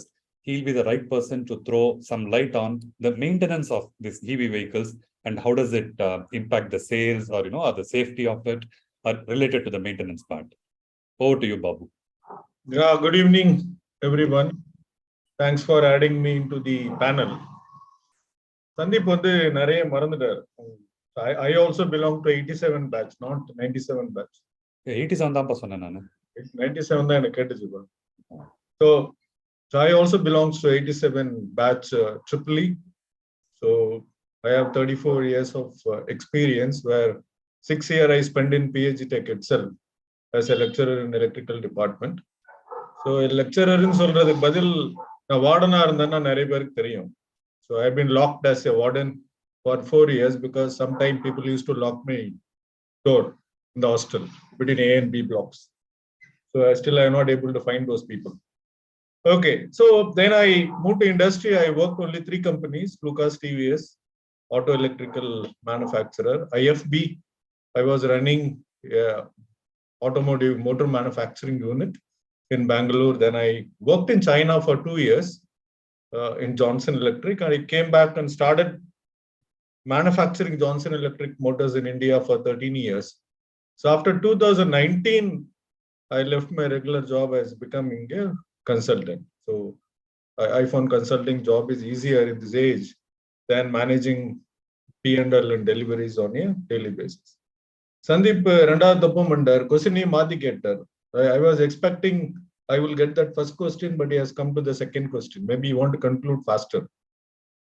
In fact, I will conclude together in a short note. As Vijay Ekambaram was telling from many sessions that she want to keep this as to be or not to be, EV or not EV. Okay. See, the first thing you should understand why EV has come. இந்த செஷனையே வந்து ஒரு பட்டிமன்றமா நடத்திருக்கலாம் சாலமன் பாப்பையா வச்சுட்டு. ஈவிக்காக யாரெல்லாம் பேசுறீங்க, நான் ஈவிக்காக யாரெல்லாம் பேசுறீங்க, கண்டிப்பா அந்த ஈவிக்கு வேலை செய்யறவங்க எல்லாம் ஈவி பக்கம் தான் பேசுவாங்க, மாத்த மாட்டாங்க. So, but I'm working for EV. I'm developing a lot of motors for EV vehicle, but I'm also on the other side of the public. Okay, but I'm making it very clear. I just want to talk for non-EV. I don't want an EV now. See, basically you understand this whole story has come up because people are afraid that fossil fuel will get lost. This may not stay for a longer years. Though fossil fuels are natural and has been there in the earth for a longer time, basically which is coal, petrol and natural gas, we have been using it only for last 200 years. 200 years முன்னாடிலாம் இதை வந்து யாரும் use பண்ணல. But with the rapid usage of these fossil fuels, we are going to exhaust our natural reserve. So people are estimating that the coal and petrol will get lost in next 50 years. It may be faster also if people are using more and more. And then maybe the natural gas may stay for another 200 years, roughly. So what happened, like election, government also become in a hurry. So 50 years la vandu petrol kali ayiruchuna enna pandrathu? It is something like somebody says that you are going to die in next 5 years. So everybody is in a hurry to do something within this 50 years, that after 50 years you don't need, at least you don't need petrol or natural gas. Maybe coal may stay for some more time. Okay, I said wrongly. Coal may go for 100 years, petrol and natural gas will get lost in 50 years. So I would say that all the people are in a hurry how to come out of this fossil fuel and find some alternate. See, only problem is our Moolige Raman has failed. If Moolige Raman has found something other than the petrol in Tamil Nadu, then he would have become not only popular, the whole EV could have destroyed. I hope everybody understand. If Sandeep on the reunion, so instead of holding a bottle, if you can get the same kick with Bisleri, so you don't need to destroy the bottle, right, Sandeep? So I think the whole game started like that, and then we don't need to be in a hurry to close this subject sooner, because the technology has to evolve, because we are talking about a safety critical product. You know that with all these IC engine vehicle there in the roads many years, still we have a lot of accident, failures, and we see a lot of death on the road. A lot of people are getting hurt. Okay, but EV, if you ask me, EV, I don't want an EV. We don't need to hurry up. The one main reason is idu vandu or arakora prasavam. Like Vijay was telling, many times the automotive technology, we say in our industry, it starts from Germany. So German finds a technology and US will sell it. US know to make more money by marketing than evolving the technology many times. The people in automotive will agree. Then this technology will travel. This technology will travel to Japan. Then it will travel to Korea. Then it will travel to China. Then it will come to India. But today, because of the hurry, the evil technology is more predominant in China, and we are copying whatever China is doing. So instead of buying EV vehicles, we are buying only toys. That's my own perception. Like how we used to buy China toys because it is cheaper and then it does a lot of magic. You have a battery driven toy and then you have a remote, and then the boy, when you bring it to the home, he plays continuously for 24 hours, and then he will spoil or it will get broken. I think we are in the same situation. And then the government, with all this urgency, they are also not regularizing it. There are limited regulations when you want to develop an EV vehicle. It is evolving. And there is no people competent either in the customer place or in the manufacturer place or in the agency place. I'm very open, including me. I'm also developing a lot of EV motors today, but I'm also not completely competent because we started reading the DC motor in 87. What we are doing now as a BLDC motor, not many people are expert except the few. So everybody is learning in the game, and then they are only putting customer at the risk. We really don't know how long the battery will stay, what are the incidents which is reported, non-reported, and what is the compensation those customers have got, and how many will burn, we don't know. It's a simple example because many people know what battery has happened, but people also don't know what has happened with many other things. See, the three primary part in replacing the engine is, one is a battery to replace the fuel, another is a drive, which is a motor with the electronics, and obviously the third is the ECU. ECU anytime can malfunction. I saw one Ola vehicle, when he switched on, the vehicle started going only in the reverse. So instead of going to office, he came back to home. So similarly, in terms of electronics, there are a lot of scarcity of those electronics. We talked about only battery, raw material availability. Electronics, people know they have been standing in the queue as a ration internationally to get some component to make this electronics. So nothing is stabilized in today situation. People are only diverting into one thing, fossil fuel will go. Actually, they are manipulated into green. Okay, no emission, etc. I would say it's only a manipulation, that instead of telling that you will get lost, you will, instead of saying you will die in 5 years, they are telling that you will live for 5 years. You enjoy it like that. Okay, so the old technology is evolving in terms of the cost. Basically, as people are telling that the production cost today to buy a vehicle, which is twice, I'm telling at an average, and then your maintenance cost becomes off compared to ICE, and your fuel consumption cost becomes only 10%.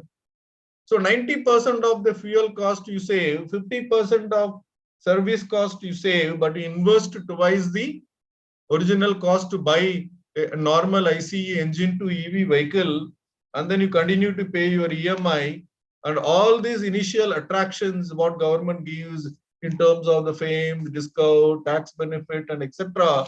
Still, you have to use the car for 6 years. I'm only touching the car. Two-wheeler, I don't even worry, because two-wheeler is a very, very child play. As Sandeep said, he saw a dealer. I saw one manufacturer just last week, incidentally. The way they are making two-wheeler, if somebody like the OEM like Bajaj or TVS or Honda who has been making this two-wheeler with the IC engine C, they will only commit suicide. Because these motors are just done a CKD assembly with 3-4 major parts, no training, no control plan, no process flow charts, no quality check. So they bring 4 different components from China, assemble it and drive it on a 4th floor of a building, and then they directly dispatching.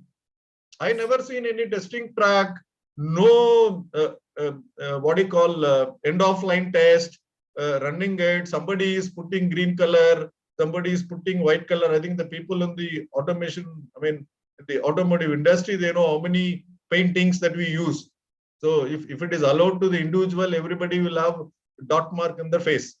But that's not the way EVs are made. EVs are just made as toys when it comes to two-wheeler. But four-wheeler is a little bit better. I don't want to disappoint people like Venkat Ranga from Switch Mobility or Sun Mobility, but it is slightly better. But the fact is that if I take personally, I won't bet on it, except for fund maker who always want to have the first vehicle or the technology in their hand. So when iPhone is launched with the new version, everybody buy today, and then next day they find that is not working. I think many of the releases also get failed. So unless otherwise, if you are the person like you are the people goes to the every cinema for the first show, first day, then you can go for a EV vehicle. But otherwise, I would say that like me or Sandeep, we will at least wait for 1 week to see whether we can spend that 100 rupees to see a movie. Okay.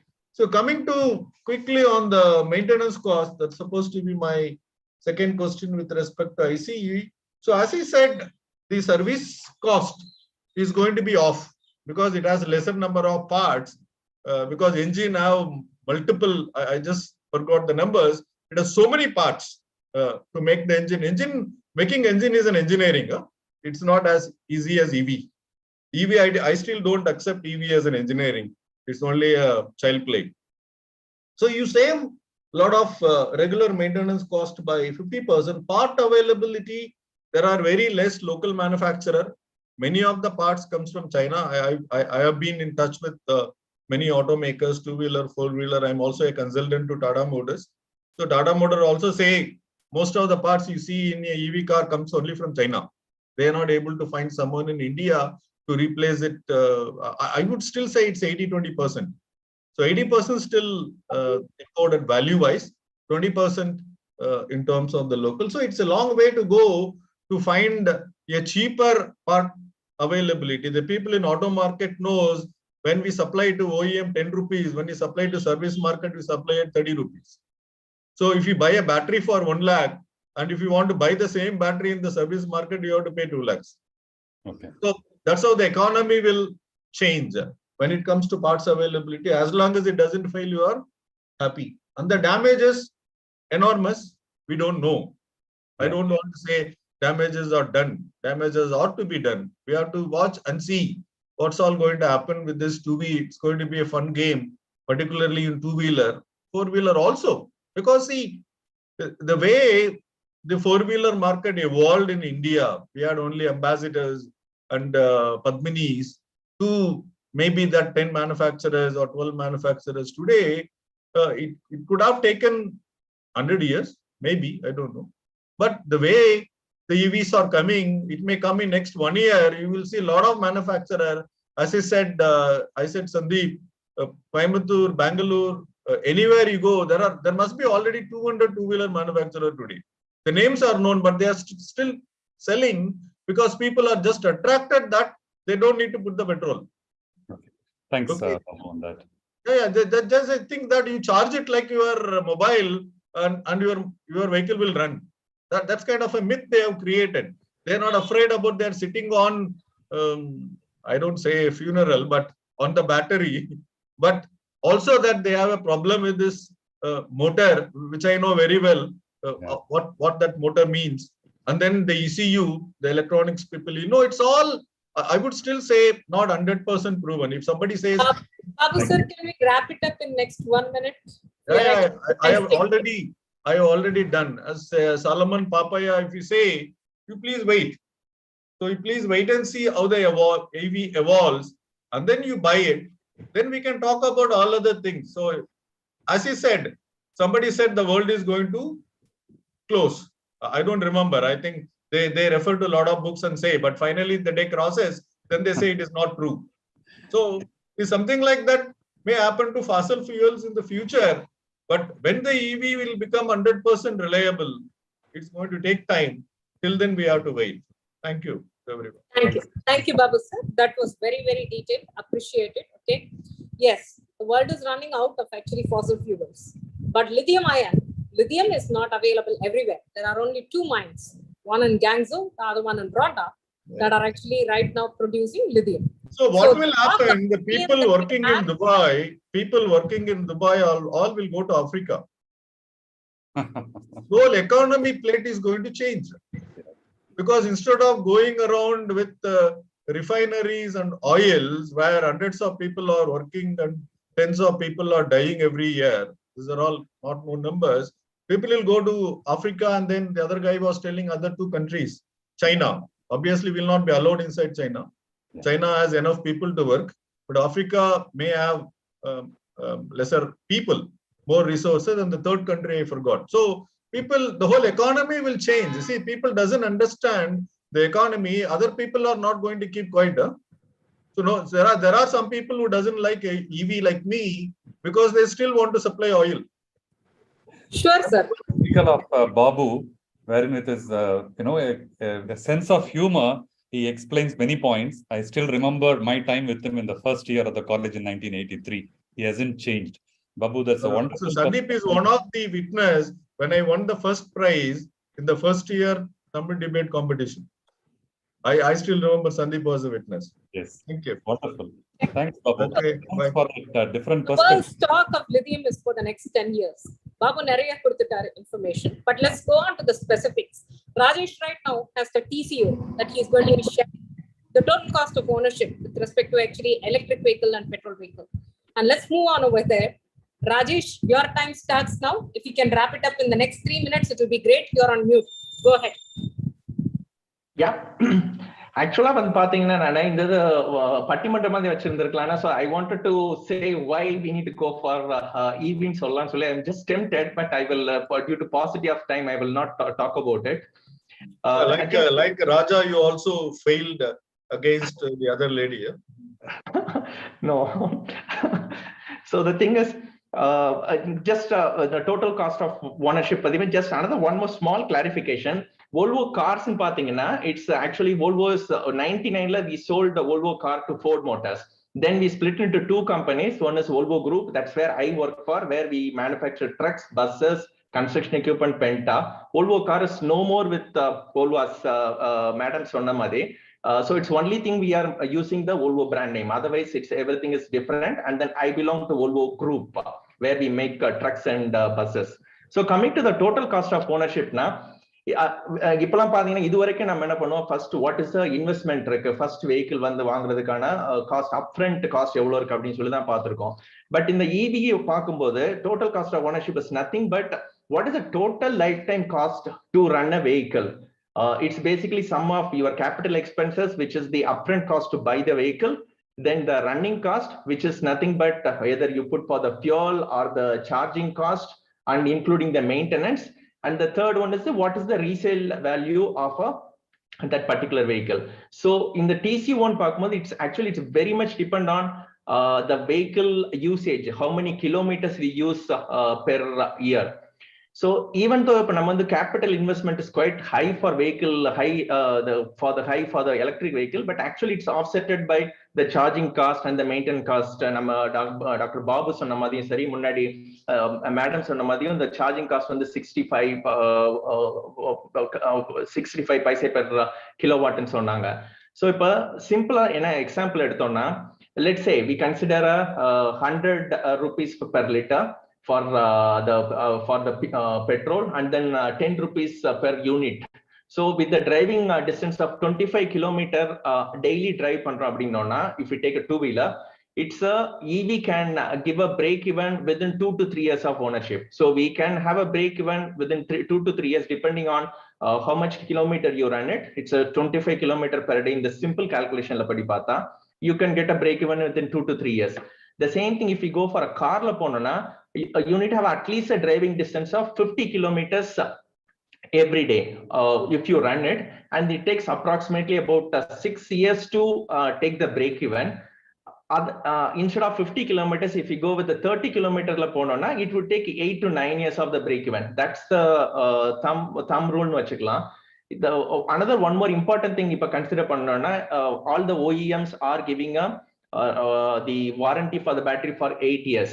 So if let's say we run a vehicle for only 30 kilometers now, then break even varadhukku munadi we might need to change the battery. So then we need to consider the additional cost also.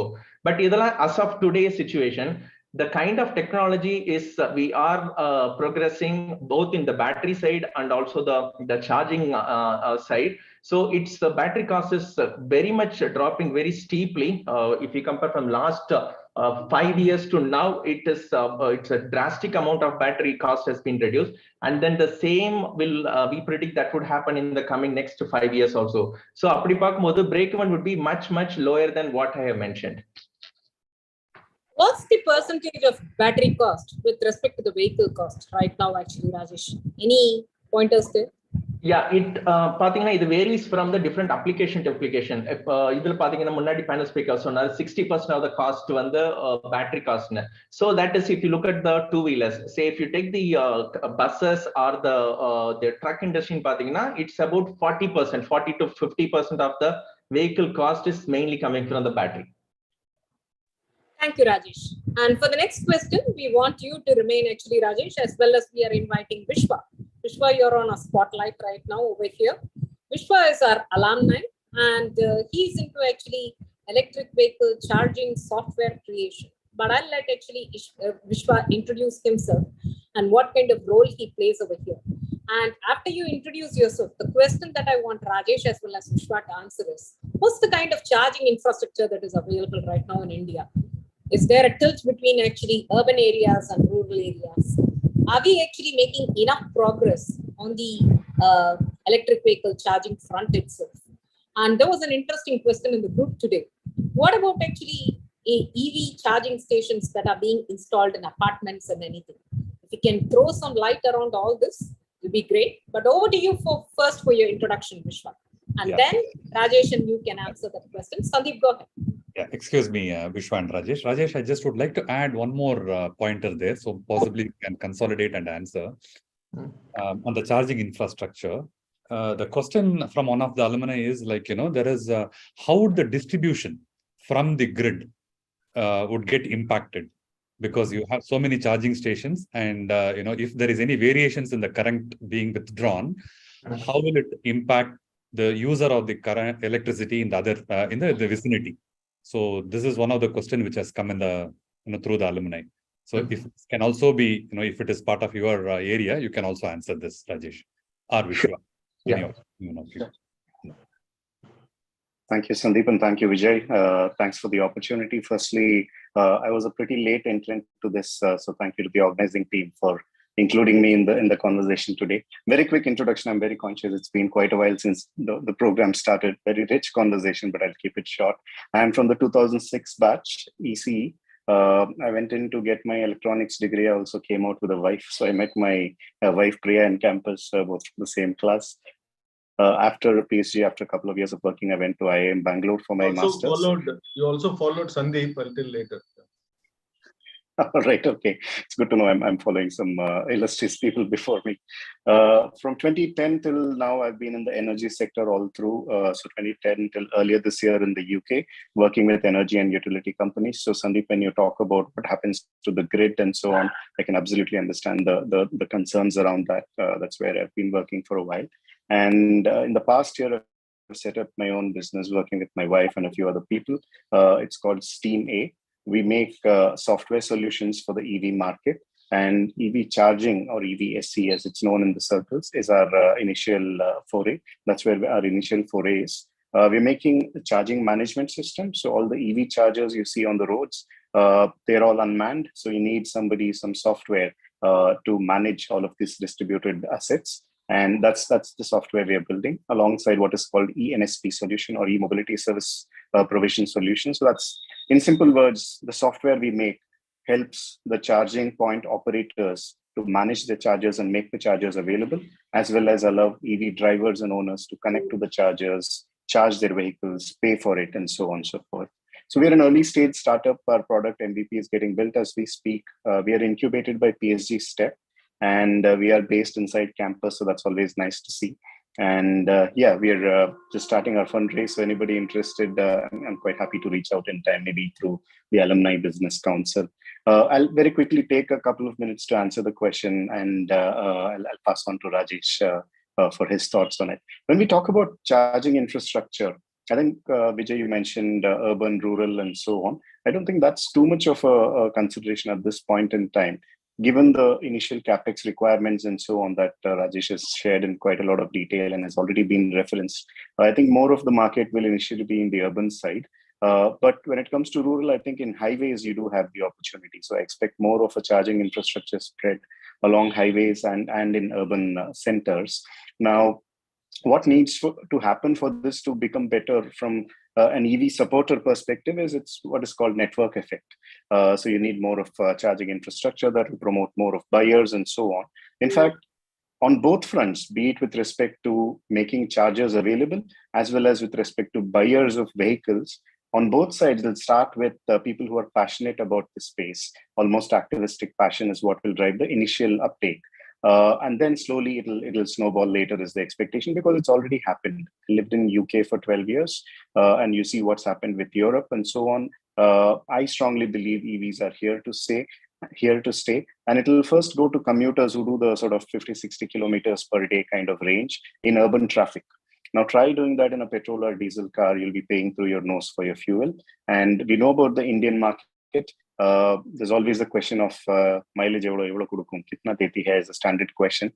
So for those who fall into that sweet spot of their daily commutes lasting about 50-60 kilometers in urban traffic, they will find this really useful as a starting point.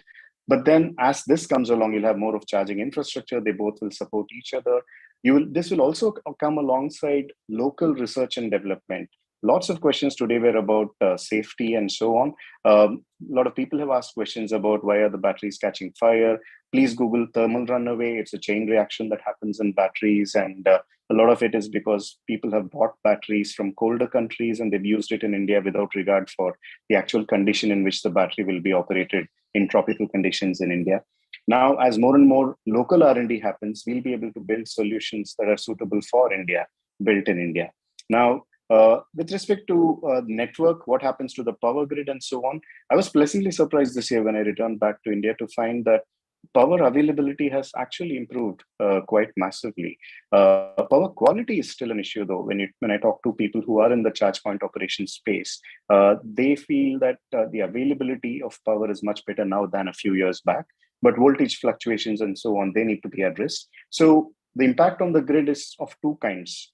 What happens to the distribution infrastructure? It will need reinforcements. I mean, right now I'm engaging with some fleet charging, fast charging solutions providers for fleets in the UK. So these are people who want to charge the likes of Amazon trucks and delivery trucks and so on. It's going to take some distribution networks in the UK close to 2 years to reinforce the network to be able to carry that amount of power. So that's on the network side.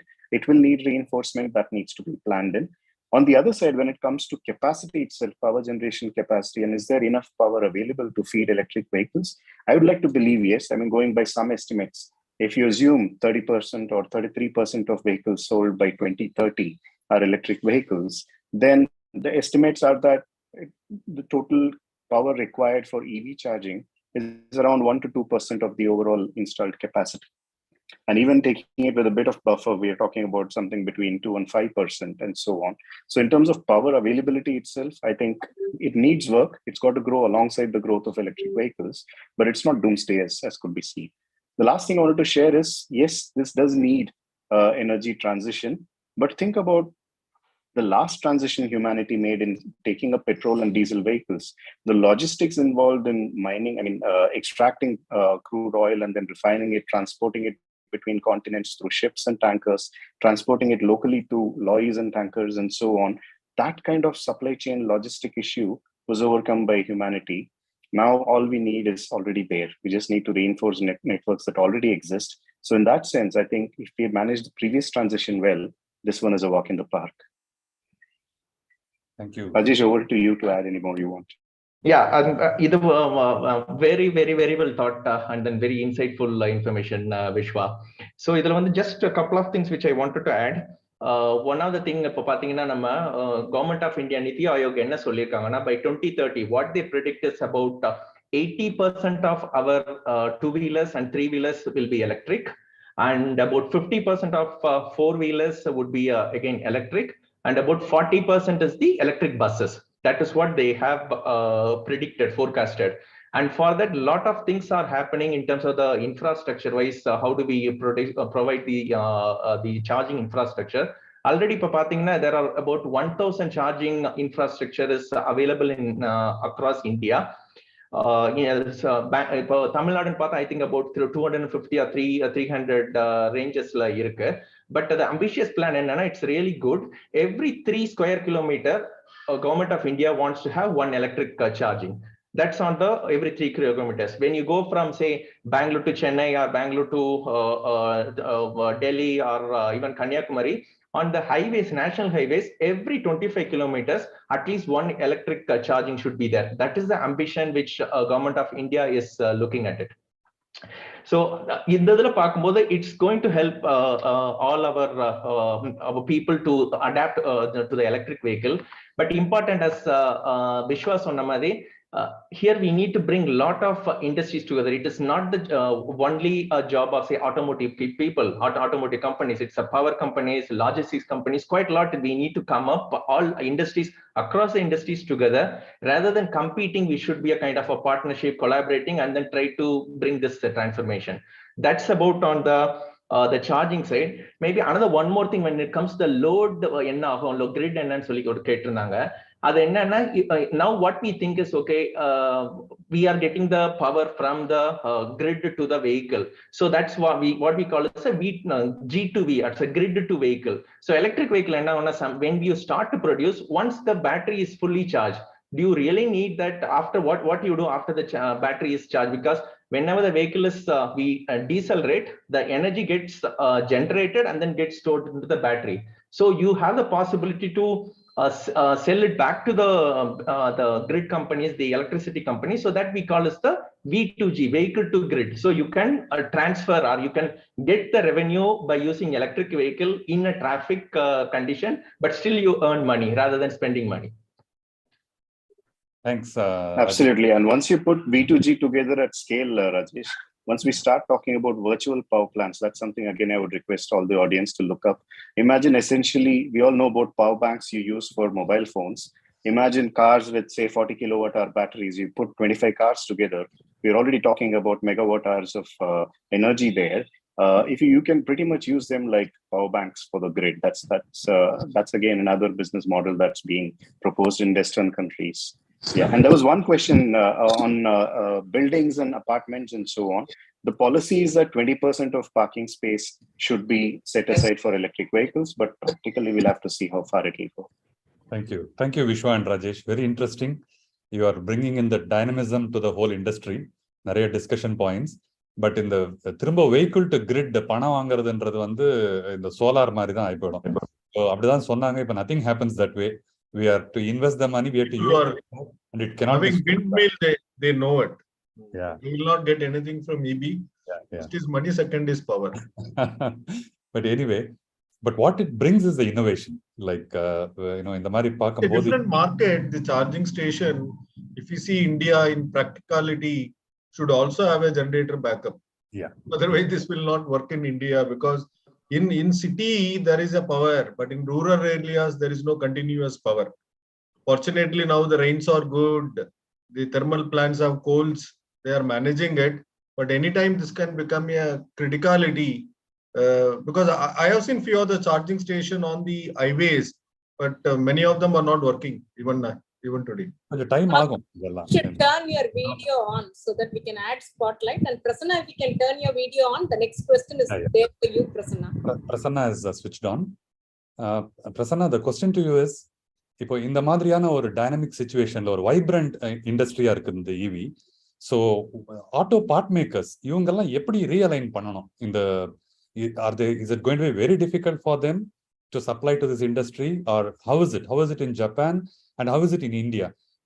Do you make auto parts here, Motherson, and then supply it in India, Prasanna? So possibly these are some of the questions. I forgot to mention, I work for Motherson Technology Services, part of the $11 billion Motherson group, which makes various auto parts, starting from the electrical wiring harnesses to modules to mirrors, etc. So as you rightly asked, Sandeep, there is a paradigm shift in the auto parts industry. For example, EV components such as batteries, drivetrains, electronics, and others present an opportunity for auto component makers to diversify their revenue base beyond ICE vehicles. For example, 75% of the revenue comes from parts which remain in EVs too. So on the set of parts makers இது வரைக்கும் பெரிய பிரச்சனை கிடையாது. ஆனா அந்த 25% remaining இருக்காங்க இல்லையா, அவங்களுக்கு வந்து they have to reinvent. They have totally gone ன்னு சொல்லலாம். For example, companies which were making gear box and coupling, engine lubricants, timing belt, ignition, exhaust, இப்படி இந்த ஏரியாவில் இருக்கிற எல்லாருமே ஜப்பான், இந்தியா, அதர்வைஸ் எல்லா பக்கமும். இங்கே ஜப்பான் எடுத்துக்கிட்டிங்கன்னா there are a lot of suppliers of this OEMs. They are all cross invested வச்சுக்கோங்களேன். ஹோண்டாக்கு வந்து ஒரு செட் ஆஃப் சப்ளையர்ஸ் இருப்பாங்க, அவங்க ஹோண்டாக்கு மட்டும் தான் சப்ளை பண்ணிட்டு இருப்பாங்க. And they have been doing only engine parts. So they have to reinvent new products in order to survive. இது சின்ன கம்பெனியா இருக்கலாம், பெரிய கம்பெனியா இருக்கலாம். So this is a challenge and also an opportunity. So எந்த மாதிரி ஆப்பர்ச்சுனிட்டி பார்த்தீங்கன்னா, இதில் வந்து service providers, for example technology services ப்ரொவைடர்ஸ்லாம் வந்து we approach them saying we will help you in creating new product lines. For example, re-engineering பண்ணலாம், reverse engineering பண்ணலாம். We will try to find out which products can be done. So இது மூலமா சில service இண்டஸ்ட்ரீஸ்லாம் they are helping each other. And there are a lot of market consolidation happening in this space. For example, new companies are coming up. Motherson எடுத்துக்கிட்டீங்கனாலும் I can name Motherson and also few other companies in our Indian landscape also. Minda group ஆகட்டும், Anand group ஆகட்டும், எல்லாருமே they are trying to enter into this space and trying to create some EV modules, இல்ல either charging space Rajesh சொன்ன மாதிரி இல்ல லோகேஷ் சொன்ன மாதிரி ஆகட்டும், இதெல்லாம் நியூ ப்ராடக்ட்ஸ் உள்ள கொண்டு வரதுக்கு there are companies which are co-investing and getting into it. ஜப்பானை பொறுத்த வரைக்கும் Toyota and Iwatani are investing heavily in hydrogen fuel vehicle ecosystem and trying to bring more companies into it. So the story is almost the same both in Japan and in India in terms of how it has affected the component industry or the parts maker ecosystem. Thank you. See, A lot of while you're changes talking about how happening- it's changed. happening in the Sorry. sorry. Please go ahead. Yeah. Thanks, Babu sir. So one quick point on that. We speak about the auto component side, but looking at the charging side where I'm interested in, one interesting point for people to imagine is if this goes this whole way, the way all of us supporters of EV are talking about, we'll get to a place where petrol bunks don't have a place in society, except for things like battery swapping and so on, where vehicles are able to come and swap and leave instantly. Imagine this. I mean, petrol bunks, you look at them, actually, they are real estate businesses, right? Especially in the cities and urban areas. They're making money from the space they have, because otherwise it's just a commodity. And if you can go in and fill up a diesel car in less than 2 to 3 minutes, and they make 5,000 rupees of income there, to charge an electric vehicle, you've got to leave it there for anywhere from 30 minutes to an hour. And at the end of it, they'll get 1,000 rupees. Okay. So it's not going to happen the way it's happening now. Petrol bunks will not get into the EV charging space. This will be taken up by car parks and anywhere with some distraction, because nobody's going to sit in the car for an hour waiting for it to charge. They're going to go out for coffee, go out for supermarkets and so on. So charging will completely be a different thing. It will be done in car parks, anywhere, offices, supermarkets and so on. Petrol bunks will, absolutely, shopping malls. Anywhere you can spend an hour doing other things while your vehicle is getting charged. And petrol bunks will have to find other things to do. I'm sure they can. Thanks, Vishwa. In fact, there was a question there, but lack of time, you still prompted and answered. Thanks a lot. Just one other addition is that the battery replacement model will also become faster. I think when the whole electric car started 100 years back, I don't know how many years exactly. So they have been doing that battery replacement. So there is a charged battery, you bring your battery, give this and take the charged battery. That will be the faster one. Maybe a petrol bunk place may be more adaptable to this business model where they can make the same money. But charging station is going to be a different ballgame. Sure. Thanks, Babu. Thanks for that insight there. And now we are coming to the end of the session. So we have 2 questions where, you would like all the panelists to chip in for a few seconds and then, answer those questions. The first one is, how do you see EV in 3 years, 5 years, and 7 years? Anyone can start. Maybe Rajesh, would you like to start on that? Yeah. என்னோட point of view என்னன்னா, அது முன்னாடி சொன்ன மாதிரி நித்யாவுக்கு சொன்ன மாதிரி, the projection is really good, and by 2030 we have a majority of our 2-wheelers and the 3-wheelers would be an electric. So in terms of technology பாத்தீங்கன்னா, I foresee a technology transformation happening in the areas of battery, what sort of cell chemistry, battery chemistries, charging. and overall safety of the vehicle also would reach to the near highs. If some of the safety aspects some incidents, but I think that we will come out of it because of some of the shortcuts are being taken by the current few manufacturers. But I think that would come away. In terms of business opportunity, a lot of new business models and opportunities would come. That's how I see in the next 5 to 10 years, Sandeep. Thanks, Rajesh. So technology transformation, technology revolution வரப்போகுதுன்னு தெரியல. Yeah. Yes, Lokesh. Next 3 years, I am seeing that B2B will be growing in EV basically. So we'll be just waiting because as Babu sir said, people are just wait and watch what will happen in the EV market. So after 3 years, the B2C will grow. Okay. Yeah. Prasanna? I would like to talk about the changes in the job market. For example, that is also very important. For most of the next decade, automakers will have a blended manufacturing process. Electrical, gasoline or hybrid vehicles. So the more future-oriented vehicles likely will be produced in the same plants, for example, and along with the hybrid vehicles. People who are working, they would be forced to work in different environments, either all electric or different kind of powertrains, but it will phase out eventually in the next 3 to 5 to 7 years, as Rajesh was mentioning. In 10 years, there's going to be a lot of changes in the automotive ecosystem, which will force the training ecosystem, and people will be impacted in a lot of multiple ways. Wonderful. Yeah, I think Sandeep, when I joined 83 PAG Tech, I was demanding mechanical engineering. So KB refused it. No, there is a big demand for mechanical. You have to take only electrical. I was very upset for a couple of months. So I'm very happy now.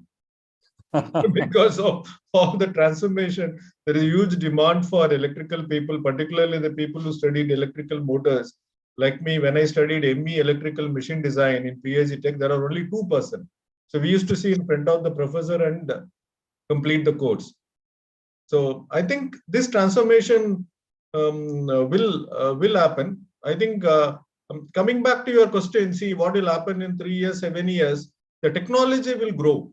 Because now people in Germany started thinking about EVs. Because see, they will not put money, manpower, unless otherwise they see something is going to come sustainable. But they also started thinking, Japan started thinking, Prasanna is there. But what will happen in India, the infrastructure and the skilled labor is going to be a problem. So after 100 years, we don't have roads. Even today, I was telling you, I was coming back from Coimbatore. Only 90%, I would say the road is okay. The 10% we have to struggle. So the same thing will happen. Whether you have a grid which will give power for your charging station, how that is going to be effective, economical, and how your serviceability of the vehicle with the skilled labor is going to be an issue which we need to resolve. Thank you. Venkat, you want to finish quickly? Yeah. 1 minute. As of almost 3 years, for 3 years, definitely EV will boom, definitely. And then next to that, 3 to 5 years, we will be lack of getting power from our government. And that will be a big issue. And next to 5 to 10 years, definitely they will divert our technology to some other fuel technology. Almost hydrogen fuels, all those things will be coming.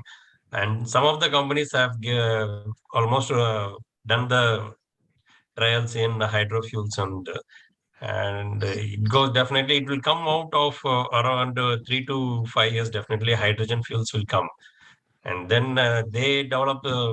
In that market has to develop. It will take another 2 to 3 years. Then after 10 years, definitely market will go off of EV. Definitely, it's sure. Okay, great insights. Over to you, Vijay, for the final question in the Okay, let me I was planning to ask the final question, okay, but I'm looking at the time. We have already actually spent close to 2 hours. So I'll actually go ahead with the wrap up. Thank you, Pam. You've been a great audience. You've been great experts who have actually come in with the questions. And Thank you for being so engaged over here. What we have heard over here across from all these experts is that EV has come to stay. But whether you should actually buy an EV or not depends upon actually various cost calculations about actually whether you would like to become environmentally sensitive. On the one hand, Rajesh present panna madri, if you're traveling actually 50 kilometers per day, then EV looks like a better option for you to go with. But if you're traveling lesser than 30 kilometers, then you can wait and watch. Venkat Sona madri, Lokesh Sona madri. Now, this technology is actually still being in development stages. Babu sir, reiterate pannaru. It is still transforming. It's going ahead and everything. இது இன்னும் develop ஆகணும், இன்னும் better ஆகணும். Hydrogen cell technology may be actually more feasible for us. குறிப்பிட்ட சொன்ன மாதிரி at one point of time we'll be running out of fossil fuels. We will run out of actually lithium ion technology also because lithium is going to go away too. அப்படி இருக்கிற காலகட்டத்தில் what should we be doing? ரெண்டாவது நம்ம EV வாங்குறதுன்றது is only for environmentally conscious decision now. Then we are charging. அந்த charge எங்கே இருந்து வருது? இப்போ ஃபின்லாண்ட்ல இருக்கிற மாதிரியோ இல்ல சில பார்ட்ஸ் ஆஃப் யூஎஸ்ல இருக்கிற மாதிரியோ are we allowed to actually pick and choose the renewable source of energy from where we are getting it? On the other hand, look at what Vishwa said and Prasanna said, the kind of actually skill that is made to available, the kind of reimagining that people would have to do in order to get EVs charged shopping காம்ப்ளெக்ஸ்ல இருக்கிற மாதிரி, ஒரு தியேட்டர்ல இருக்கிற மாதிரி. யோசிச்சு பாருங்க, நீங்க உங்க காரை உள்ள விட்டுட்டு நீங்க போய் படம் பார்த்துட்டு வந்துடலாம் சிக்கிம்ல இருந்து, சார்ஜ் ஆயிடும்.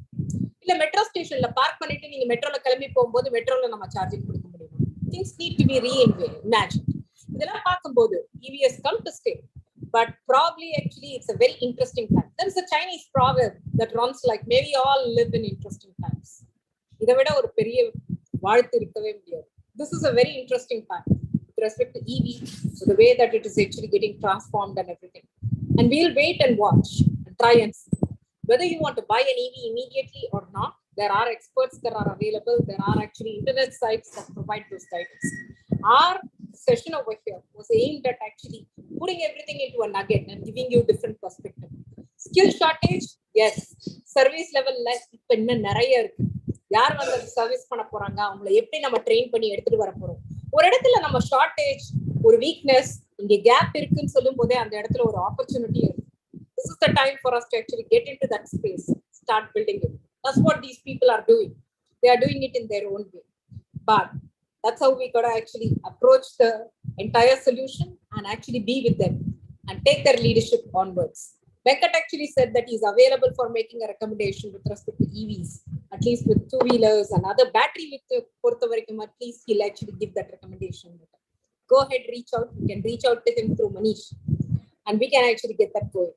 Again, Poruputtirappu, disclaimer, we are not making a call regarding go with EV or not go with EV. It's Pattimandam illa. It's rather presentation of facts. It's up to you to actually take it in and move forward. But thank you. It's been a wonderful audience and panelists. My heartfelt thanks to you. Came ahead, you did a fantastic job. Thank you for staying with us for this long a time. Thank you. Thank you for everyone. Let's Thank keep you in for touch. everyone. Keep in touch as a group, so we can share a lot of information because we are in the same ecosystem. So thank you for Vijay and Sandeep for making it a good show. Thank you again. Thanks. Thanks, everybody. Thank you all. Take care. Thank you all. Thank you. Thank you all. Have a nice weekend. Bye. Thank you all. Bye-bye.